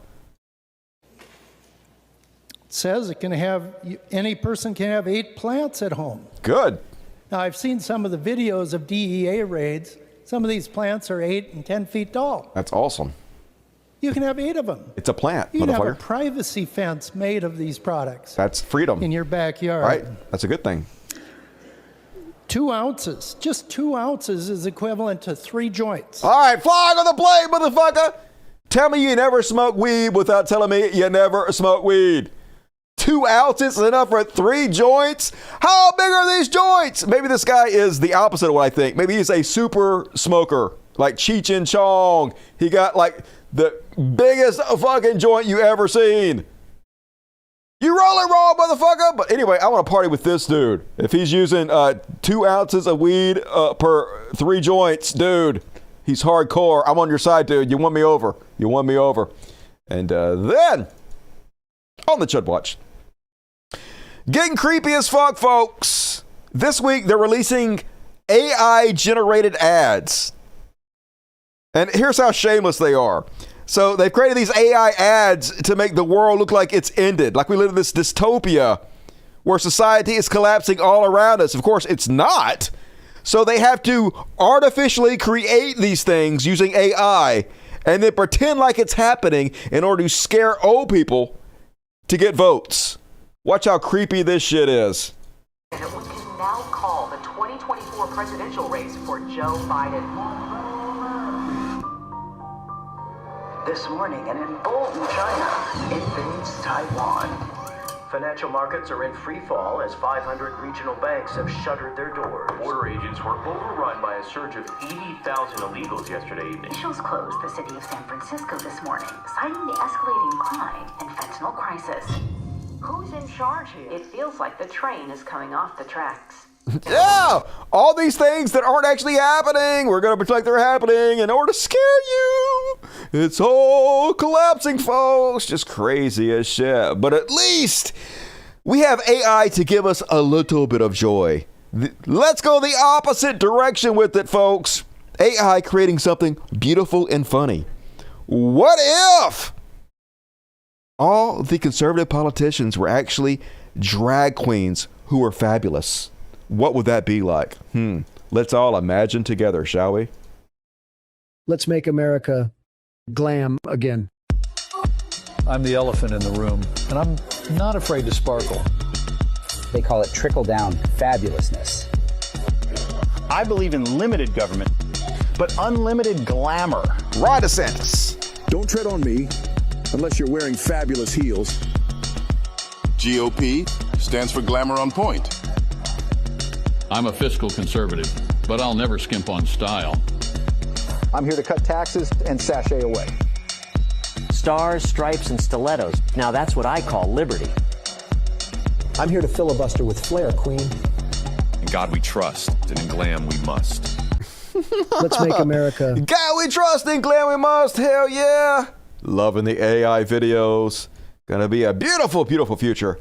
And that is my Chud Watch. Holy God, we're already 2 hours and 30, or an hour and 35 minutes into the show. What? Would you stop that? Oh my God! This cat just walked over here and pissed all over my shit.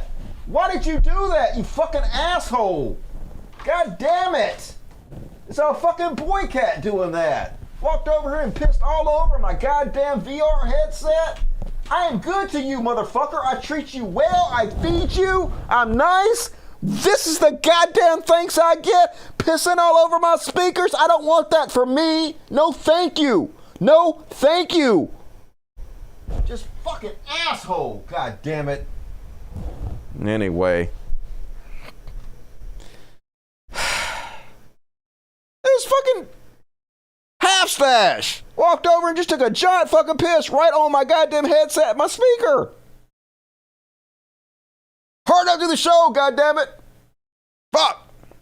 Hey, folks, if you love the greatest show in the history of mankind, and why wouldn't you, with entertainment like this, could you consider, please, becoming a patron?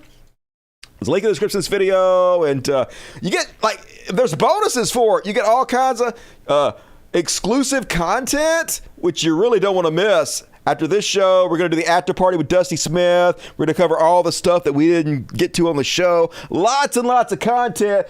Go away, asshole. What is wrong with you? Keep your penis away from me, young man. I don't want that from me. Anyway, Cat Piss Theater. All day long on Patreon. Lots of exclusive content. So it's whatever you can afford to donate. Like $5 is like a good one. But whatever. Like whatever, you guys. More if you got it. I'm okay with that. Anyway, be sure to join me tonight on the after party. We're going to have some fun on there.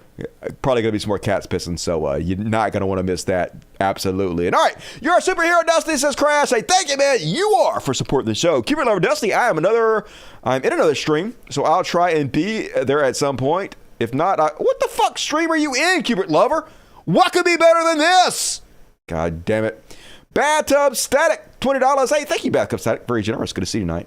Blazing Chronic, $10. Laughing my ass off. Obama intro nearly had me dying. That was really him, yo. Beast Nation, what up, Beast? Wait, so how does that pastor know all these steps of cross-dressing? Wink, you know. $11 Canadian from Jason Ashby. Yo, Dusty, here's a preemptive awesome show. Great job. But if you do something dumb, I take it back. Shh. Too late. Yoink. Got your money. Tip Jaw, Scala, hell yeah. Thank you, M. Maximus. I appreciate your donation. Two Seagulls, $4.99. That photo of Dos Nacho is based. Everything I do is based. Hell yeah. Urban Mosque, $5. Wait, who's going to play the spider or the grasshopper in the James and the Giant Peach? You can't get a human to do that, right? I don't know nothing about that, never seen it, but I'm not surprised they're freaking out about it. They're ridiculous. Max out $50. What? Very generous, Max out. You get away from me with your penis, Mr. Penis Man. Come here. Come here. Come here. Come here. Come here. Come here. Would you come? All right, you better run. I was going to hold you up to be shamed. I was going to hold you up to be shamed. Ring a bell, motherfucker. Max Auto Dusty, order an Angry Orange Stains Sniper bundle on me. You need an enzyme cleaner and UV light for your kitty stains. Yes, I do. I need all that. Angry Orange Stains Sniper bundle. I use all the help I can get with this shit. It's crazy. Fucking assholes, man. The thanks I get for saving their lives. Woke derangement syndrome. Love it. I'm gonna steal that. Thanks, Beast Nation. Digital Shinigami. $50 Canadian. I like to call these trans investigators Turflock Homes. Pretty funny. I like that. They did this to Lady Gaga back in the day, and it is just as stupid now as it was then. Yes. This is for the people that say they can always tell. Big Black Corvette, $20. I might have cancer. What? I will find out next month. Good vibes to you. I hope you don't.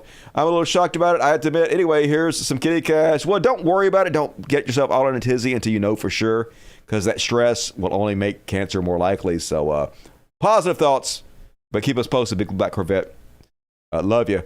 Bathtub Static, $5. I forgot to write a message. Love to Half Stash. Well, don't give love to Half Stash. That motherfucker just pissing on everything. You don't goddamn deserve it. Better not have hurt my goddamn headset. Gonna be angry. I've been playing Resident Evil 8 in VR. I just beat it. It's fucking amazing, y'all. They have it on PlayStation 5 VR, but it sucks. But if you like have a VR headset and for the PC, you can get a mod for it for like the flat version of the game, and it's way like crisper and clear. It's badass, life changing. Anyway, Alexander Teagan Fox Crawford, we just had a concealed carry without a permit law passed in Nebraska. This transgender man just bought himself a bulletproof vest due to threats I have been receiving. Thanks for doing what you do. Yeah, we got that in Mississippi. It's called constitutional carry. You don't need permission. You don't need a permit. You just carry a gun on you. Every motherfucker out here is packing heat. It's terrifying. And welcome to Dust Buddies, Living Torture. Hell yeah, you guys also can become Dust Buddies for $2.99 a month and $2.99. It's cheap. And you get customized emojis to spend the chat with, so do that. Figure it out. You can do it. Living Torture, $20. I'm going to make sure you see everything I do, man. If it's important, often terrible, then it should be shared with the world.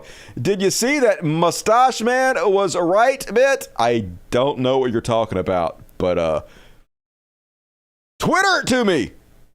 I'll take a look at it. Thank you, Living Torture. Appreciate you. Ruby Pickles, $20. Also very generous. I would have loved a chubby girl Barbie when I was little. I know, right? Representation is important. These people are monsters. Yeah, I know. They just can't stand to see anybody happy.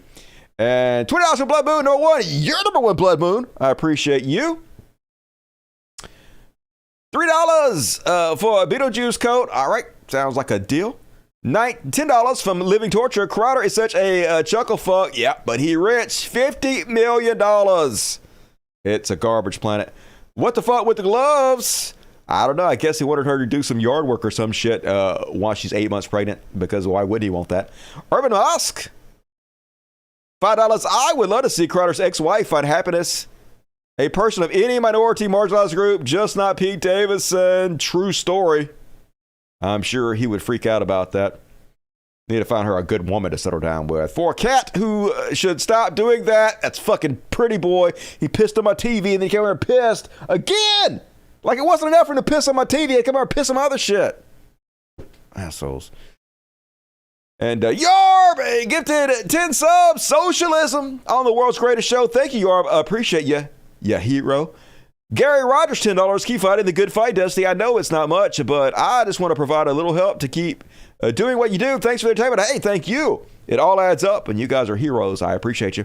Living Torture, $10. They have shit else, so they are trying everything their tiny brains know to win, but they are not. They are going to lose to 24. Trump opened the gap on DeSantis by a lot. Yeah, gerrymandering and cheating is their only chance.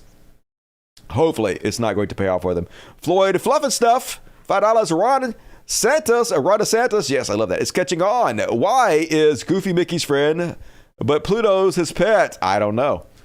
Crazy. Both are dogs. DYK, why Donald has a sailor suit. It's his Navy uniform. I don't try to make any sense of the Disney shit. It's all nuts over there. Low ratings for Fox, high ratings for Dusty. Actually, the ratings are down a little bit compared to the last show, but what you gonna do? I can only put on the world's greatest show. I can't make people watch it, so whatever happens, happens. Half stats. It's not half stats, half stats, because he has like a half a mustache. That cat must be a Republican. I know, right? Pissing on all my shit. It's a bad kitty. I was in the music stream that my song was in, Dusty. All right, well, that's forgiveness then. I guess I will let that go. Junk food vegan cats don't pee on things without reason. What the fuck could the reason to be to piss on my goddamn headset? You might want to take him to the vet. No, I ain't taking the fucking cat to the vet because they piss on some shit. These cats piss on goddamn everything. You ever had cats for? They pissers. They just assholes. You don't take a cat to the vet because they're an asshole. You would never not have a cat at the fucking vet if you took her to the vet every time they're an asshole. Just lost my cat last week. We might have found the cancer earlier. Yeah, that cat ain't got no fucking cancer. He's an asshole. Cancer of the fucking brain. $2 from Jago Fett. What up to you, Jago Fett? Thank you. And thank you, everybody who donated. I appreciate you very much. More super chats, please. Gonna read all the rest of it at halftime. Yeah, we're about to be into fucking overtime already. How is that even possible? That's bananas, girl. But it's also a trash world. A trash world! A trash world! It's a dumpster fire and it's hellish! It's a trash world! A trash world! These videos are really fucking depressing, y'all. Prepare yourself. It's trash world! And starting us off in the greatest country in the history of the world, America! This is what it's like to live here, y'all.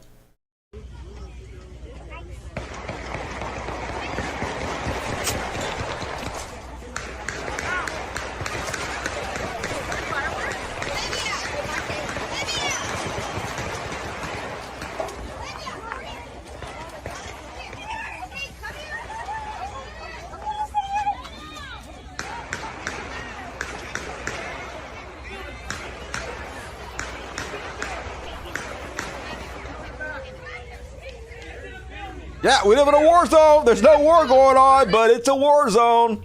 There's like 3 guns for every motherfucker in this country. And not the best. And yeah, once again, America.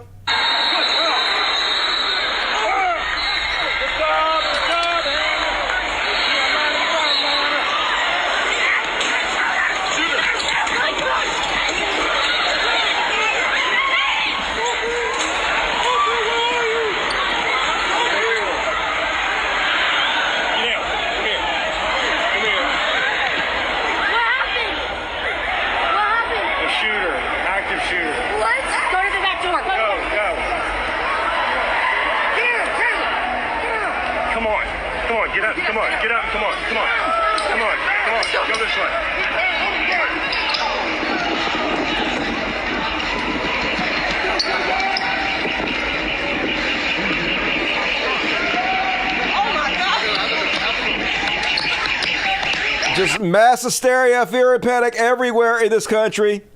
Can't go to a Little League game, can't go to a basketball game, can't go to Walmart, can't go anywhere. And it's because of motherfucking idiots like this, y'all. All right. God damn it. I don't know why I did that. That makes me mad. All right, let's try this again. Don't do that. All right. There should be some kind of, I don't know, requirements to own a weapon.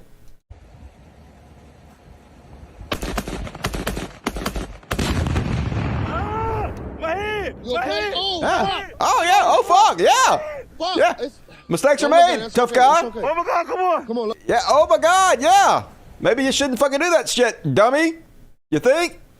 And then, to add to the list of shit you can't do, you can't go in your own driveway anymore in this fucking country. We're back with a dispute among neighbors north of Chicago, which police say turned deadly because of a noisy leaf blower. Police say the 59-year-old victim was shot in his driveway by his 79-year-old neighbor who had approached moments earlier and started arguing. The suspect is charged with murder. The two apparently had a history of arguments. Time now for a look at your Friday weather. Time now for your Friday weather. It's all normal here. Yeah, he was in his own driveway, got murdered. Now let's do the weather. It's going to be sunny and 98 here. God damn it. Trash Planet. And then, folks, oh my fucking God, they're just insane. These people are evil as fuck. Montana bill sponsor, Representative Carrie Seekins Crow, Republican, of course, getting on the House floor and talking about how she would rather her daughter commit suicide than be trans. These are the people we're dealing with. One of the big issues that we have heard today and we've talked about lately is that without surgery, the risk of suicide goes way up. Well, I am one of those parents who lived with a daughter who was suicidal for 3 years. Someone once asked me, wouldn't I just do anything to help save her? And I really had to think. And the answer was no. I was not going to give in to her emotional manipulation because she was incapable of making those decisions, and I had to make those decisions for her. I was not going to let her tear apart my family, and I was not going to let her tear apart me because I had to be strong for her. I had to have a vision for her life when she had none, was incapable of having none. I was lost. Still lost, bitch. I was scared. I spent hours on the floor in prayer. Oh, that helped, I'm sure. Because I didn't know that when I woke up, if my daughter was going to be alive. And nor did I care. Or was I willing to do whatever it took to make sure that didn't happen. Or not. But I knew that I had to make those right decisions for her so that she would have a precious, successful adulthood at that time. And if she killed herself, at least I didn't have to deal with no trans kids. So win-win, I guess. Just good God. They're fucking pure evil. They keep electing the most horrible human beings to represent them. And it leads to things like this.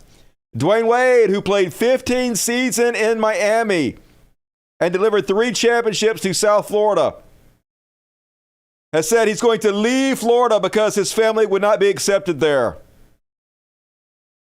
Dwayne Wade, dad to a transgender daughter, having to flee the state. Been a star in that state, helped lead them to championship, can't live there anymore because this is DeSantis, Florida. The inmates have taken over the asylum. Every decent person needs to flee. Every decent person needs to leave. And that's my trash world. What you got to say, Dirty Sexy Ports? How you guys doing tonight?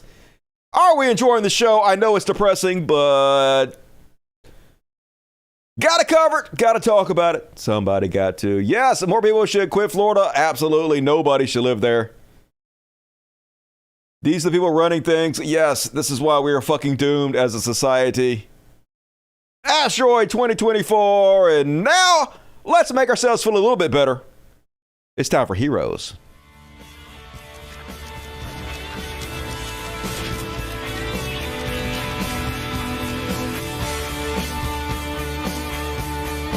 We could be heroes just for one day. And our first hero tonight is still kind of depressing because this is more trans panic. More trash world, really, to be honest with you. More fascism.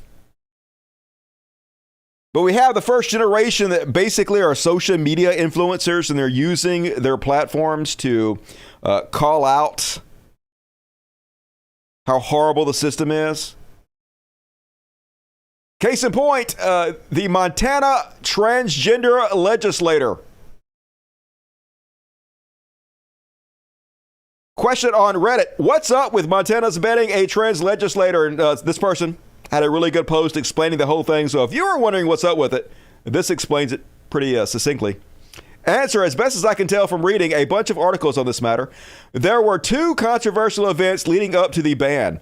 The first was the legislator Zooey Zephyr using the phrase blood on their hands, which some Republicans categorize as inappropriate language to use in a legislative debate. So nothing, basically.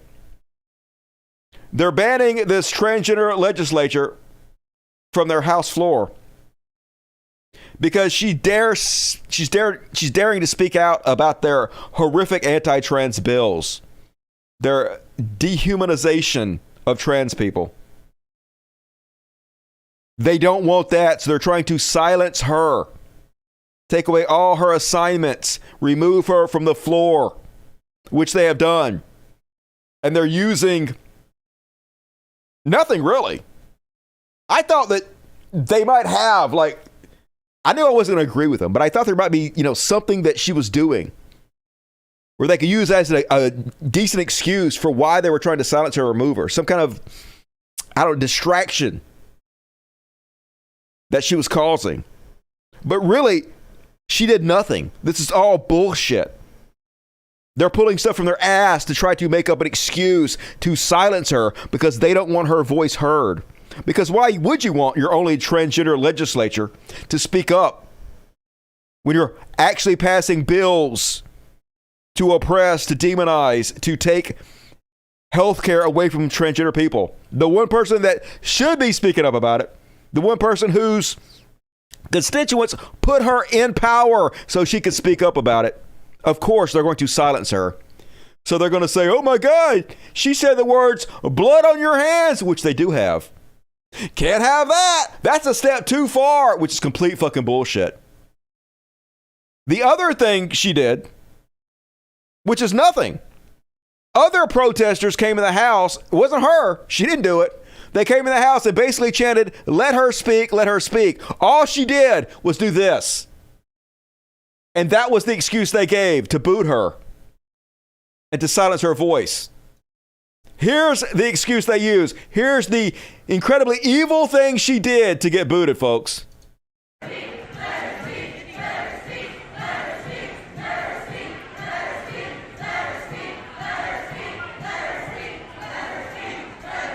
Oh no! She raised her fist!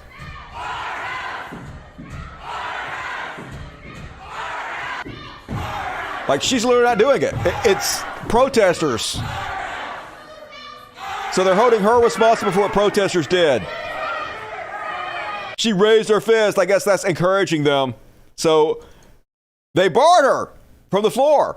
Breaking, Montana Republican just barred transgender lawmaker Zooey Zephyr from speaking on the Senate State House floor. Not for a day, not for a week, but for the entire year, folks. All for refusing to back down on her word supporting trans kids. Fascism 101. But luckily, she's a hero. Luckily, these are the kinds of leaders we have to guide us into the future. Luckily, they're using their platforms. Yeah, they can shut her down on the floor, but they can't shut her down in the court of public opinion. They can't shut her platform down.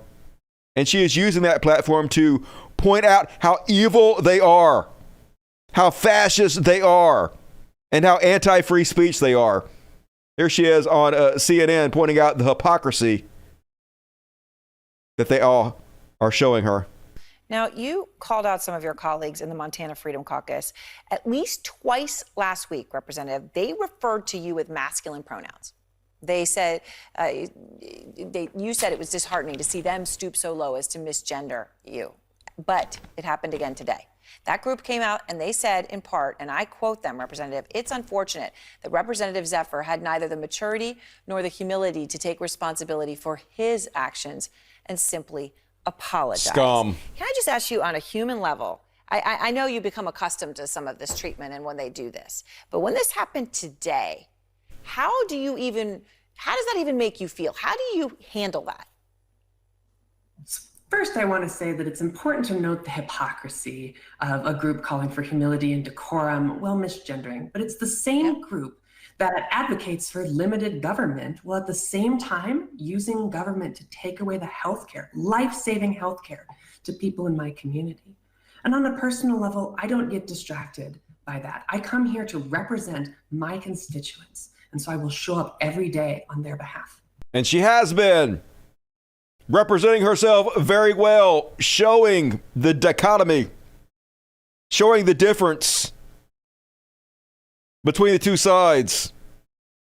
The evil people who would shut her down, and then her standing up for her constituents. And even though they banned her from the floor, she's chosen to sit outside in the hallway where she can be as close to the floor as she could possibly be, so she can listen and hear and try to take part of the process as much as she's able to. And even that, they won't leave her alone. Even that, they're harassing her about. Montana Rep. Zooey Zephyr spent her first day of exile in the hallway on a bench and still being intimidated for being in that space. My hope was to sit here and work in the common space. No, this is public space. Can I not work in the public space? No, I need you. Minority leader, we already talked to minority leader, so it was okay for now.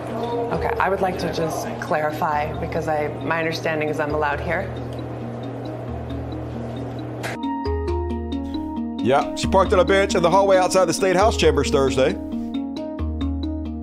Republicans barred her from the House floor for the 2023 session after she criticized her colleagues. After losing her battle to speak on the floor, she even had to fight for her spot in the hallway.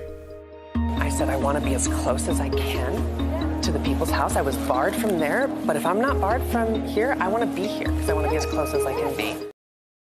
So, hero! Need a million more like her, folks. And yep, they used procedures to remove every bill from her subcommittees, silencing my constituents beyond what they already voted to do. My constituents elected me to speak on their behalf in committee and on the floor, and stopping me from doing so is anti-democratic. Yeah, here she is. And it's great optics. I mean, she really is making them look like the biggest fucking fools. I hope the rest of the nation is paying attention. I hope these optics actually cause things to change for the better. Because, God damn it, this is depressing. But you go, hero. And then, speaking of heroes, folks, Kevin Bacon! Hell yeah! Love me some fucking Kevin Bacon. And also, his wife. I'm sorry, I should know. This is so sexist of me not to know his wife's name. I know her. She looks familiar. Anyway, Kevin Bacon and his wife coming out in support of drag, which is an ancient art form, been around forever. Here's how you do it, folks. Here's how you be an ally. And I keep my side of the street clean. You wouldn't know what I mean. Karma is my boyfriend. Karma is a god. And I keep my... They're wearing shirts that say, drag is an art and drag is a right. A true story. And he posted this with the tweet, drag bans are bad karma. Right now, drag performers and the LGBTQIA plus community need our help. Shop 6 Degrees of Kevin Bacon campaign supporting the ACLU Drag Defense Fund and make a gift. So, hell yeah. What's his wife's name? Somebody go tell me in the chat. Kyra Sedgwick? Is that her name? That's not what I was thinking. All right, that's definitely not what I was thinking. I was thinking something else completely. So I recognize her though. She's an actress, right? Anyway, hell yeah, Kevin Bacon. Gotta get loose, foot loose. I'm gonna kick out my sunny shoes for you, Kevin Bacon.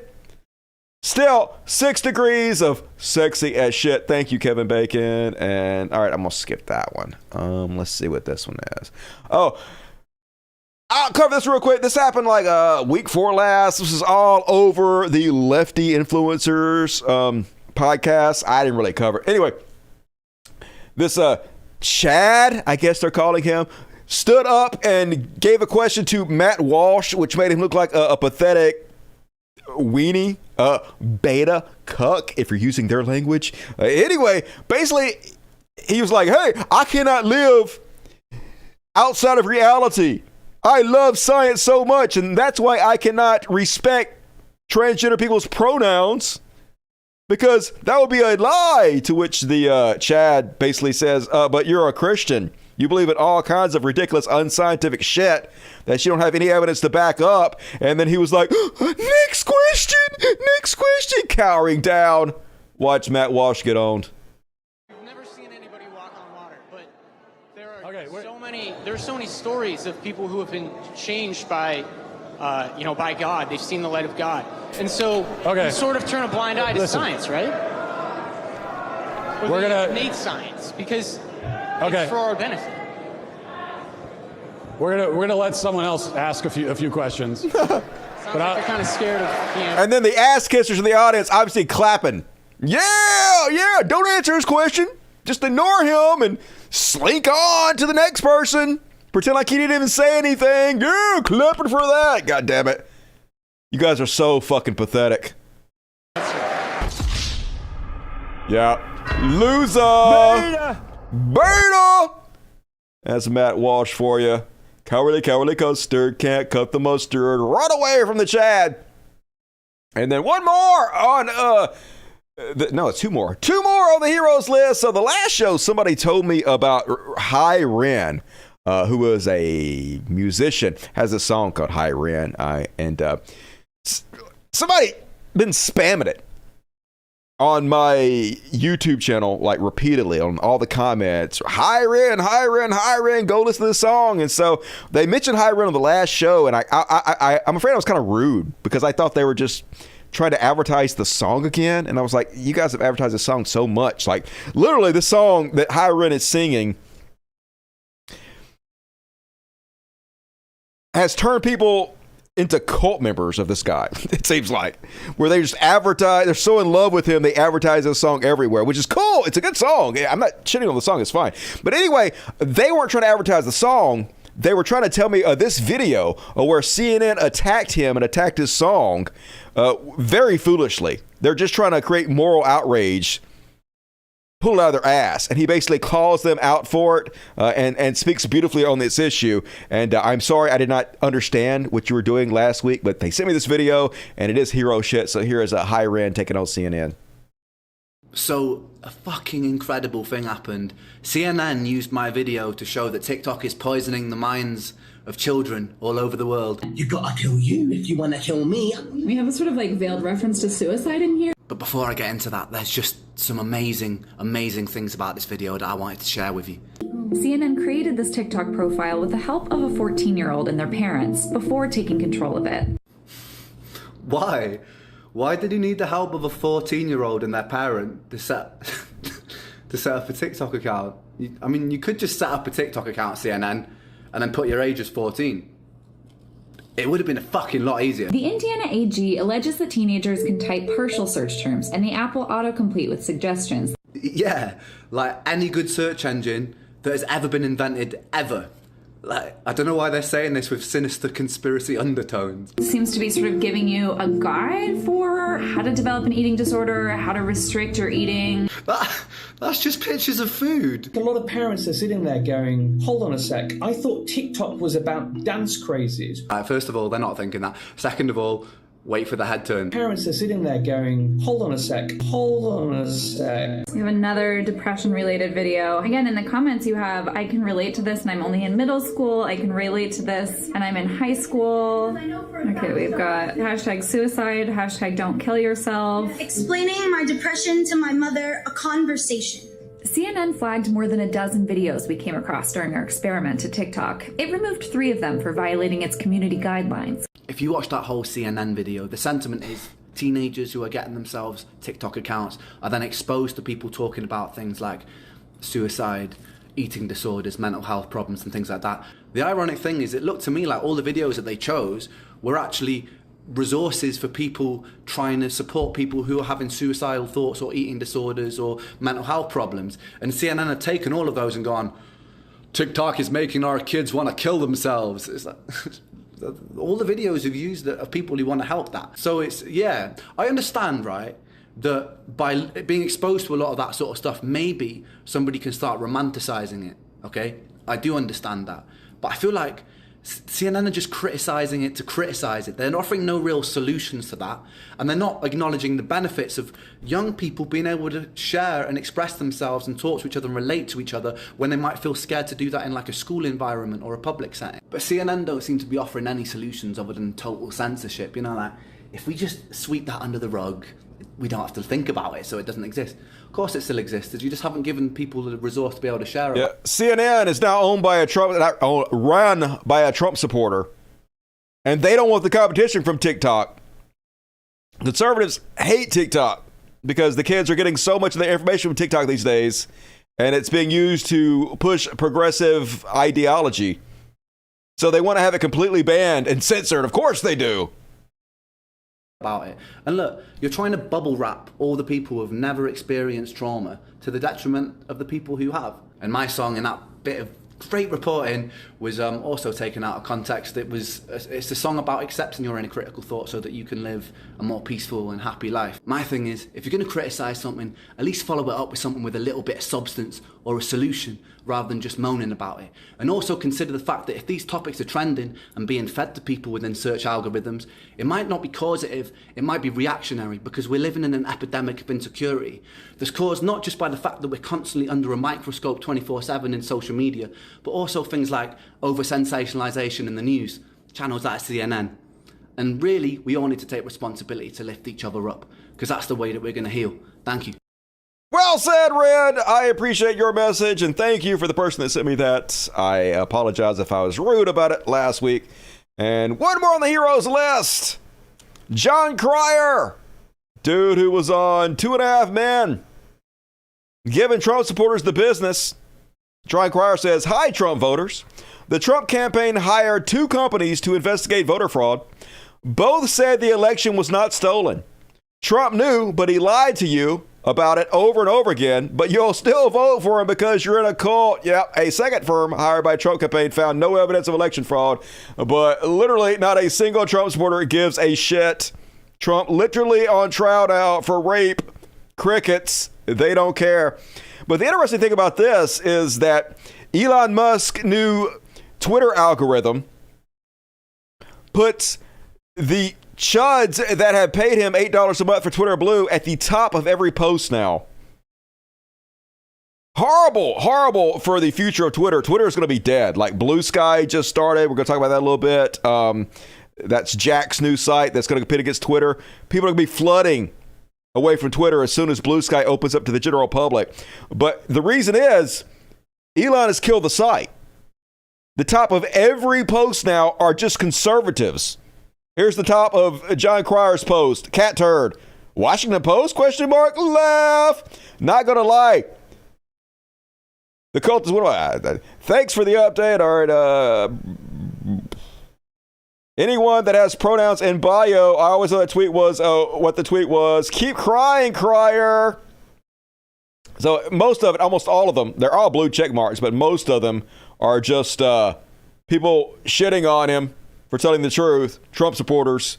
And it's a right-wing circle jerk now. That's all Twitter is. It's exactly what Elon Musk wanted it to be.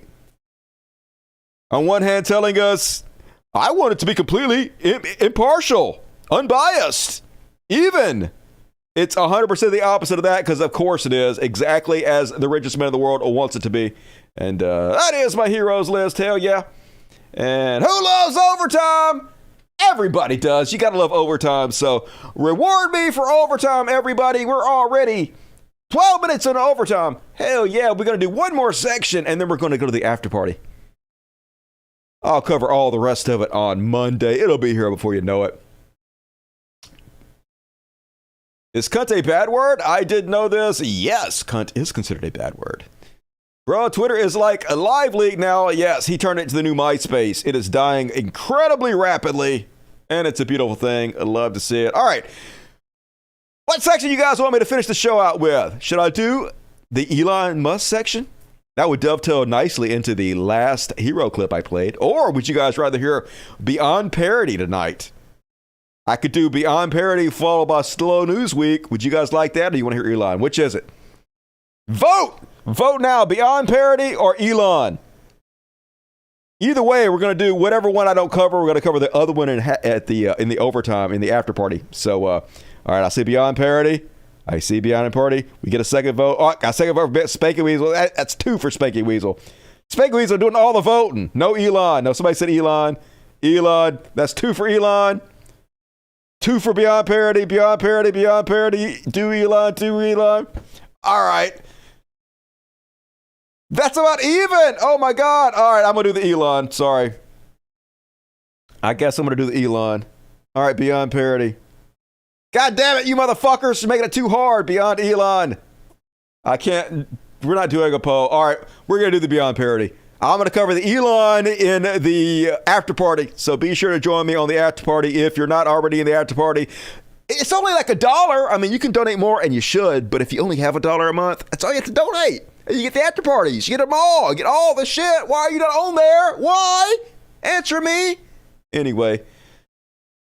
Got a little section I like to call Beyond Parody. Beyond Parody. And first off, on tonight's Beyond Parody. Oh, shit. How is Israel alive? Michael Knowles, folks, has just discovered sissy hypno. Now, you guys know what a sissy hypno porn is? Okay, if you don't know, I'm going to let him explain it to you, and then I'll re-explain it to you afterwards. But God damn it, this is amazing, y'all.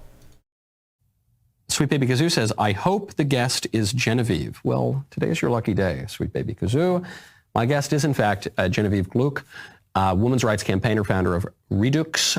I'm almost certain that I'm mispronouncing that, even though I've read the name of this publication 1,000 times. Redux, this is what's so embarrassing when you read instead of hear these things. I feel that. But it is an unapologetically pro-woman outlet focused on gender identity. Cool. And Genevieve can shed some light on this phenomenon that, frankly, as I've said on the show, I don't even want to look into, because I have been told, and then I've read on different fora that talk about this phenomenon, that there is a kind of pornography that is apparently a driver of the transgender identity that is so perverse that it constitutes a kind of hypnosis where men will say, I was a normal guy, I lived to be 41, 42, and I was basically normal, but then I fell into this kind of pornography, and it essentially melted my brain. I had a nervous breakdown. 100%. This is not what's happening, but please continue. Now I think that I'm a woman. So rather than have to expose myself to that, and then, I'll have to go to confession, potentially my brain gets melted, I can just talk to Genevieve about it. Genevieve, thank you for coming on the show. Thank you so much for having me on the show. So there's a lot I want to talk about with you. We don't have nearly enough time, so maybe we'll just have to have you back and talk about it at greater length. But can you just give not only the audience, but me, a rundown? What is, among all of the types of pornography that lead to transgenderism, what is this hypnosis pornography? Well, you touched on a good point there. There are many types of pornography that are sort of involved with the transgender movement. True. But true. Hypnosis pornography is a little bit different in that it incorporates your lifestyle.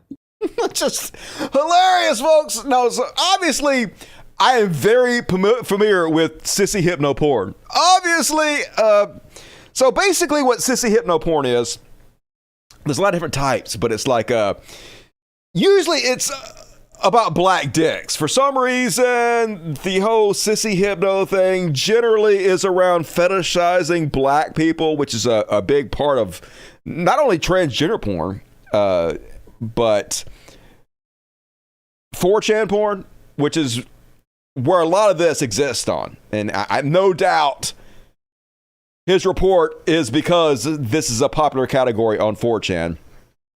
So basically what sissy hypno porn is it's supposed to be porn that brainwashes you into sucking dick and being a slave to giant black penis. And so basically it's like usually there's lots of different examples of this, but just to give you a basic idea of what it is, like a cute little transgender chick and like a cat ears, like dancing around in her Catholic schoolgirl outfit and her penis hanging down. Usually it has like a cage over the penis.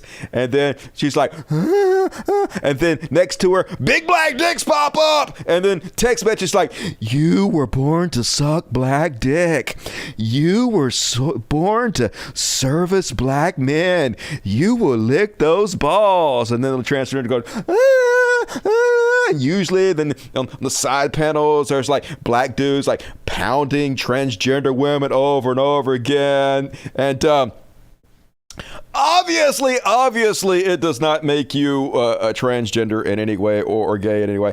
I have watched tons and tons and tons and tons of sissy hypno porn, and I can tell you from firsthand experience, I love black cock. I want to suck a what? No, what the fuck? No, I meant it has no effect on me. That's what I meant. No effect on me at all. But anyway, it's just silly. Basically, it's porn made for guys who are already gay.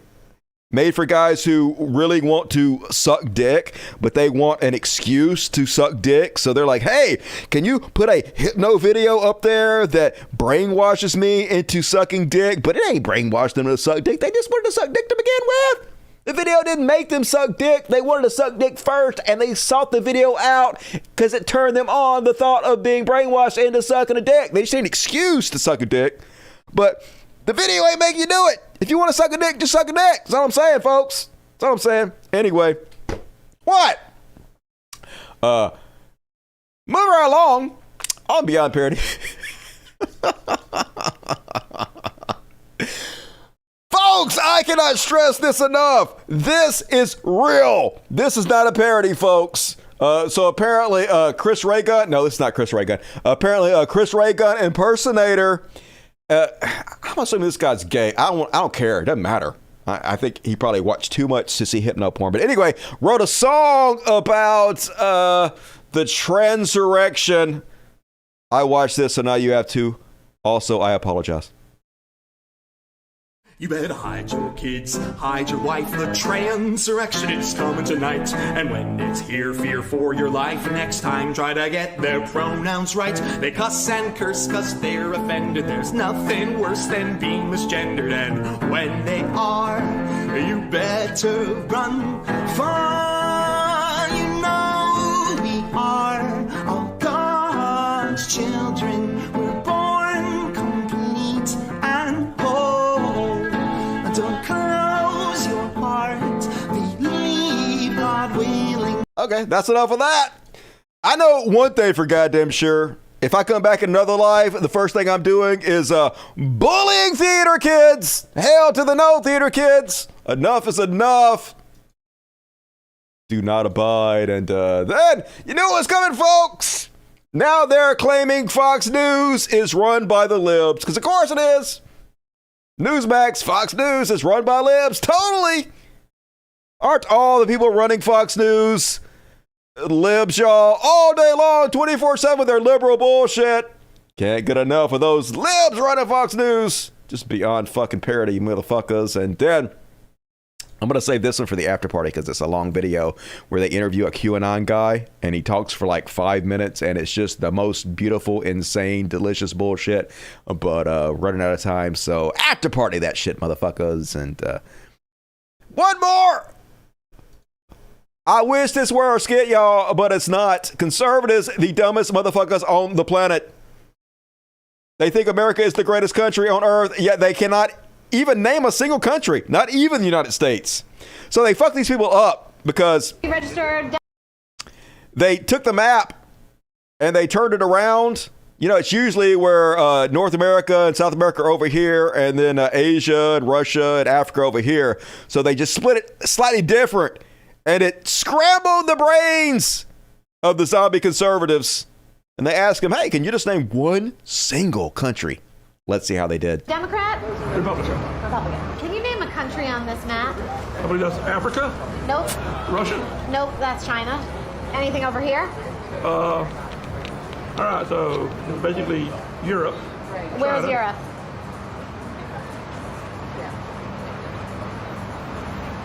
Don't know. Are you a Democrat by chance? I am not. Can you name a country on this map? Asia or Africa? That's a continent. Oh. Can you name a country in Africa? No. You support the president? Yeah. Can you name a country on this map? How about this? How about this country? Anything here? No. Anything here? No. How about this country? Cammy, can you name a country on this map? I mean, even if you suck, somebody says they suck at this, they'd be embarrassed too. But I mean, you can recognize North America, right? I mean, I guess that's not a country, but America's a country, like the United States. And then South America is here, which is a continent, but also contains, like, you know, Brazil, all that shit. And over here, Russia, Africa, which has Zimbabwe, Mozambique, South Africa, Uganda, Ethiopia. You know, it's not that hard. I don't know. I'm not great at it either, but I know a couple fucking countries. Anyway, all right, that is my Beyond Parody. Hell yeah. Let's see if there's anything else I want to cover. What time is it? All right, let's do... All right, I'm feeling froggy, so let's jump. Let's do about another 5 minutes of content with some slow news with Dusty Smith to finish this off. Hell yeah. Cover your ears, motherfucker. This is going to be loud. Slow news week with Dusty Smith. Yeah! I warned you. Don't say you weren't fucking warned. You was warned. So first off, on Slow News with Dusty Smith, I just fucked my voice up, y'all. I ain't gonna be able to talk in the after party. I can feel it like season up in my throat. Apparently, Vince McMahon of WWE is being sued over racism. World Wrestling Entertainment Inc., Vince McMahon and other executives allegedly discriminated and retaliated against a black female writer for objecting to offensively racist and stereotypical jargon. Shocker. Used in the scripts of black wrestlers, including Bianca Belair and Apollo Crews, according to the new lawsuit. Brittany Abrams' multiple complaints were ignored, and she was pretextually terminated for taking home a WrestleMania branded chair. According to the complaint filed in the U.S. District Court for Eastern District of New York on Monday. What? Vince McMahon being racist? Hell no. That's impossible. No way Vince McMahon, of all people, could be racist. I mean, yeah. I mean, anybody who's watched WWE for like 10 seconds knows, like, Vince McMahon has some of those racist storylines. Stereotypical racist characters are the bread and butter of WWE. I mean, like... If you're not Caucasian, then leave. Mark Henry. I'm sorry, I don't make the rules around here, okay? That's right. You don't make the rules around here. Only he does make all of the rules continuously. That is sort of his whole thing. No one has ever made more of the rules than Vince McMahon does. Let's see some other clips. Remember when he had the Mexican crew wear like work jumpers? Remember that? And just every bit of always on the WWE has been racist. Remember when Bradshaw was a racist character that went around to bust Mexican people? Texas is too scared. Texas is a bunch of cowards. But John President. Stop right there! Stop right there, you hear me? Stop right there. Okay. You ain't in my country. No. Not a one. You speak English. You don't speak Mexican. This is the United States. Don't you speak that crap to me. Get the Mexican skins out of here and you get out of here.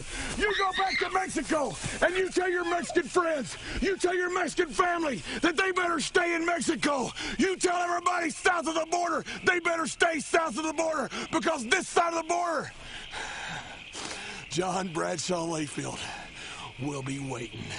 I mean, I guess he's supposed to be a bad guy, so that's okay. Let's see this one. This can't be racist. What? Oh, Crime Time. Yeah, two black guys called Crime Time. Definitely not racist.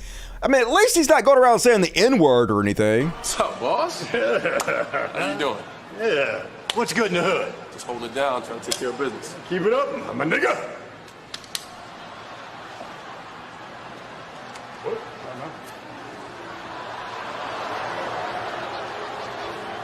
Super cool, WWE, definitely. How could they claim any racism? That's just bananas, y'all. Psh, I don't see it. I don't see it. Anyway, we'll see how that turns out. I don't know. And Lordy, Miss Lordy, I know, right? And apparently Jerry Springer died. Yeah, remember Jerry Springer? Iconic and controversial talk show host. I think he knew towards the end of his life that he was not really a positive influence on our society. And he definitely had a lot of transphobic content. Made life way, way worse for our trans brothers and sisters out there. So, But I don't know. What you guys think? You guys like Jerry Springer? Not a fan, to be honest with you. And finishing us off, folks. Tom Petty and the Heartbreakers. This guy is petty as fuck, and I'm sort of here for it. I admire this level of petty, y'all. Apparently, this guy ratted him out because his dogs were barking too much, so he put up a 15-foot fence, and there ain't shit this dude can do about it. We've all heard the saying, but if you asked one upstate man whether good fences do, in fact, make good neighbors, the answer would be no. New at 6 tonight, News Force Keisha Foster on why a newly built fence has a Greenville County homeowner furious. Obviously, it's atrocious. The fence it's way too high. It blocks the light coming into our sunroom. Homeowner Dustin Earnhardt no longer likes the view from his backyard on Britton Way in Greenville County. It's just really a shame that they would put something like that up that could affect someone else's life. Earnhardt is talking about the 15-foot fence a neighbor recently put up. It's awful. The view from inside our house is completely blocked. We have no ambiance inside this sunroom that we have on the back of the house. It's pretty much useless now. An entire portion of our house now we can't use.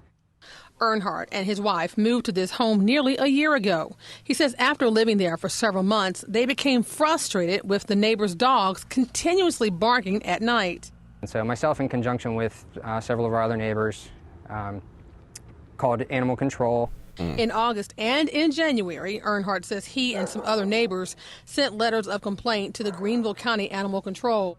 I believe the fence was put up out of spite. Yeah, no shit. We have previously had some problems with the neighbors with regards to their dogs. And there is nothing the opposing homeowners can do. That's because there is no homeowners association for that neighborhood, and there is no county ordinance that deals with the height limit on fences. Oh, snap. I don't know what the impact is of this fence is in terms of a financial recourse in terms of what my property value is what's gonna happen to that. Keisha Foster, WYFF News 4. Might not want to call animal control on your neighbors. Just saying, somebody did that to my fucking dogs. Hell no. If I ever find out who the fuck did that, I will do nothing, but I will not be happy with you about it. And love to see it. And that is my slow news week. Hell to the fucking yeah. And all right, everybody, gonna finish it off with the super chats, but if you bail out, please hit the like button, and also be sure to join me on the after party. We're going to cover all the other stuff. I may not even cover the Elon Musk stuff tonight. I might just, we'll see what happens. Anyway, it'll be good. You'll want to tune in. The Star Dragoon must contribute to the Dusty Smith Show. Hell yeah, you must. Got no choice. Thank you, Stern Dragoon. Urban Miles, Dusty, you use your YouTube chat post to get an accurate vote. I don't even know how to fucking do that. I'm too stupid, but thank you.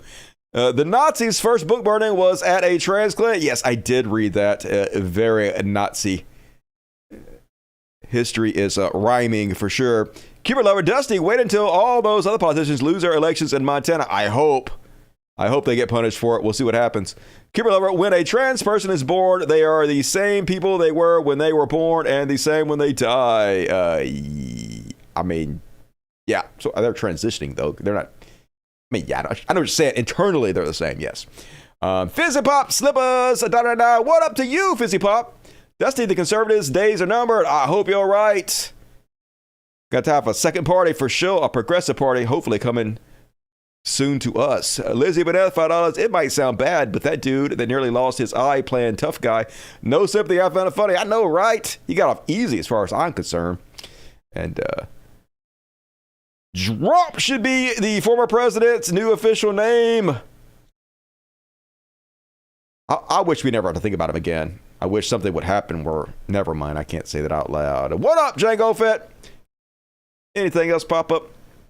All right, that's it, folks. Hell yeah, let's see what I got to cover on the after party. All right, I'm going to do, regardless of what I just said, we're going to do the Elon Musk news on the after party. We have a whole Elon Musk section. Don't know if you guys saw it. There's some weird ass shit going around. Jake Shields got suspended for a week for calling for the deaths of doctors who give trans people health care. And some weird things are happening because of it. We're going to cover it. Not going to want to miss that. We also have a very small what the fuck section. So be sure to join me on the after party starting right now after the show's over. Also going to cover this QAnon interview. This crazy ass QAnon interview. Not going to want to miss it. Got to be fun as shit. So switch over now if you haven't already. The rest of you guys, I will see on Monday. It's only a couple days away. So everybody have an amazing weekend out there. I definitely love you guys. I appreciate everybody that supported the show tonight. You're the heroes. Be sure to like the video. Be sure to leave a comment. I go back and I read all the comments. So be sure to help out the algorithm by leaving a comment. Share the videos. Like, subscribe, all the things. Do it to it. I'll see you guys on Monday. Love you. And as always, till next time, Logic. Fuck yeah! Say, want to hear the Barack Obama again? The real Barack Obama? This is really him, y'all. I promise you, I wouldn't make this up. My fellow Americans, yes, we can watch the greatest show in the history of our nation, the Dusty Smith Show. It is the duty of every citizen not just to watch the greatest show, but also to talk about shots and make fun of them. So, Marcel and I invite you to all prepare your anuses because it's time to float, motherfuckers. It's time to float, motherfuckers! I hope your anuses were prepared. Good night, everybody. I'll see you in a minute on the after party. Do it.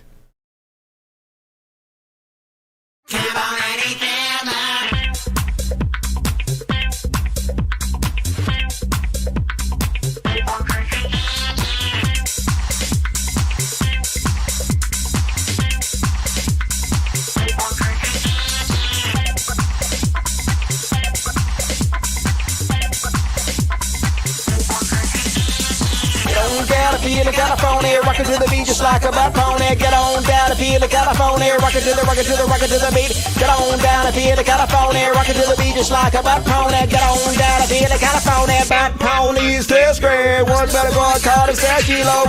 Serving the burrito, he don't care about none of that though. Wait for the weekend to go, get to the fucking flow. Friday comes inside on the dance floor, jumping around like he's a loser, looking for a girl that he can't take home. Never realize he's just a big joke. Get on down and feel it, California, rockin' to the beat just like a butt pony. Get on down and feel the California, rockin' to the beat. Get on down and feel the California, rockin' to the beat just like a butt pony. Get on down and feel the California, but ponies taste good.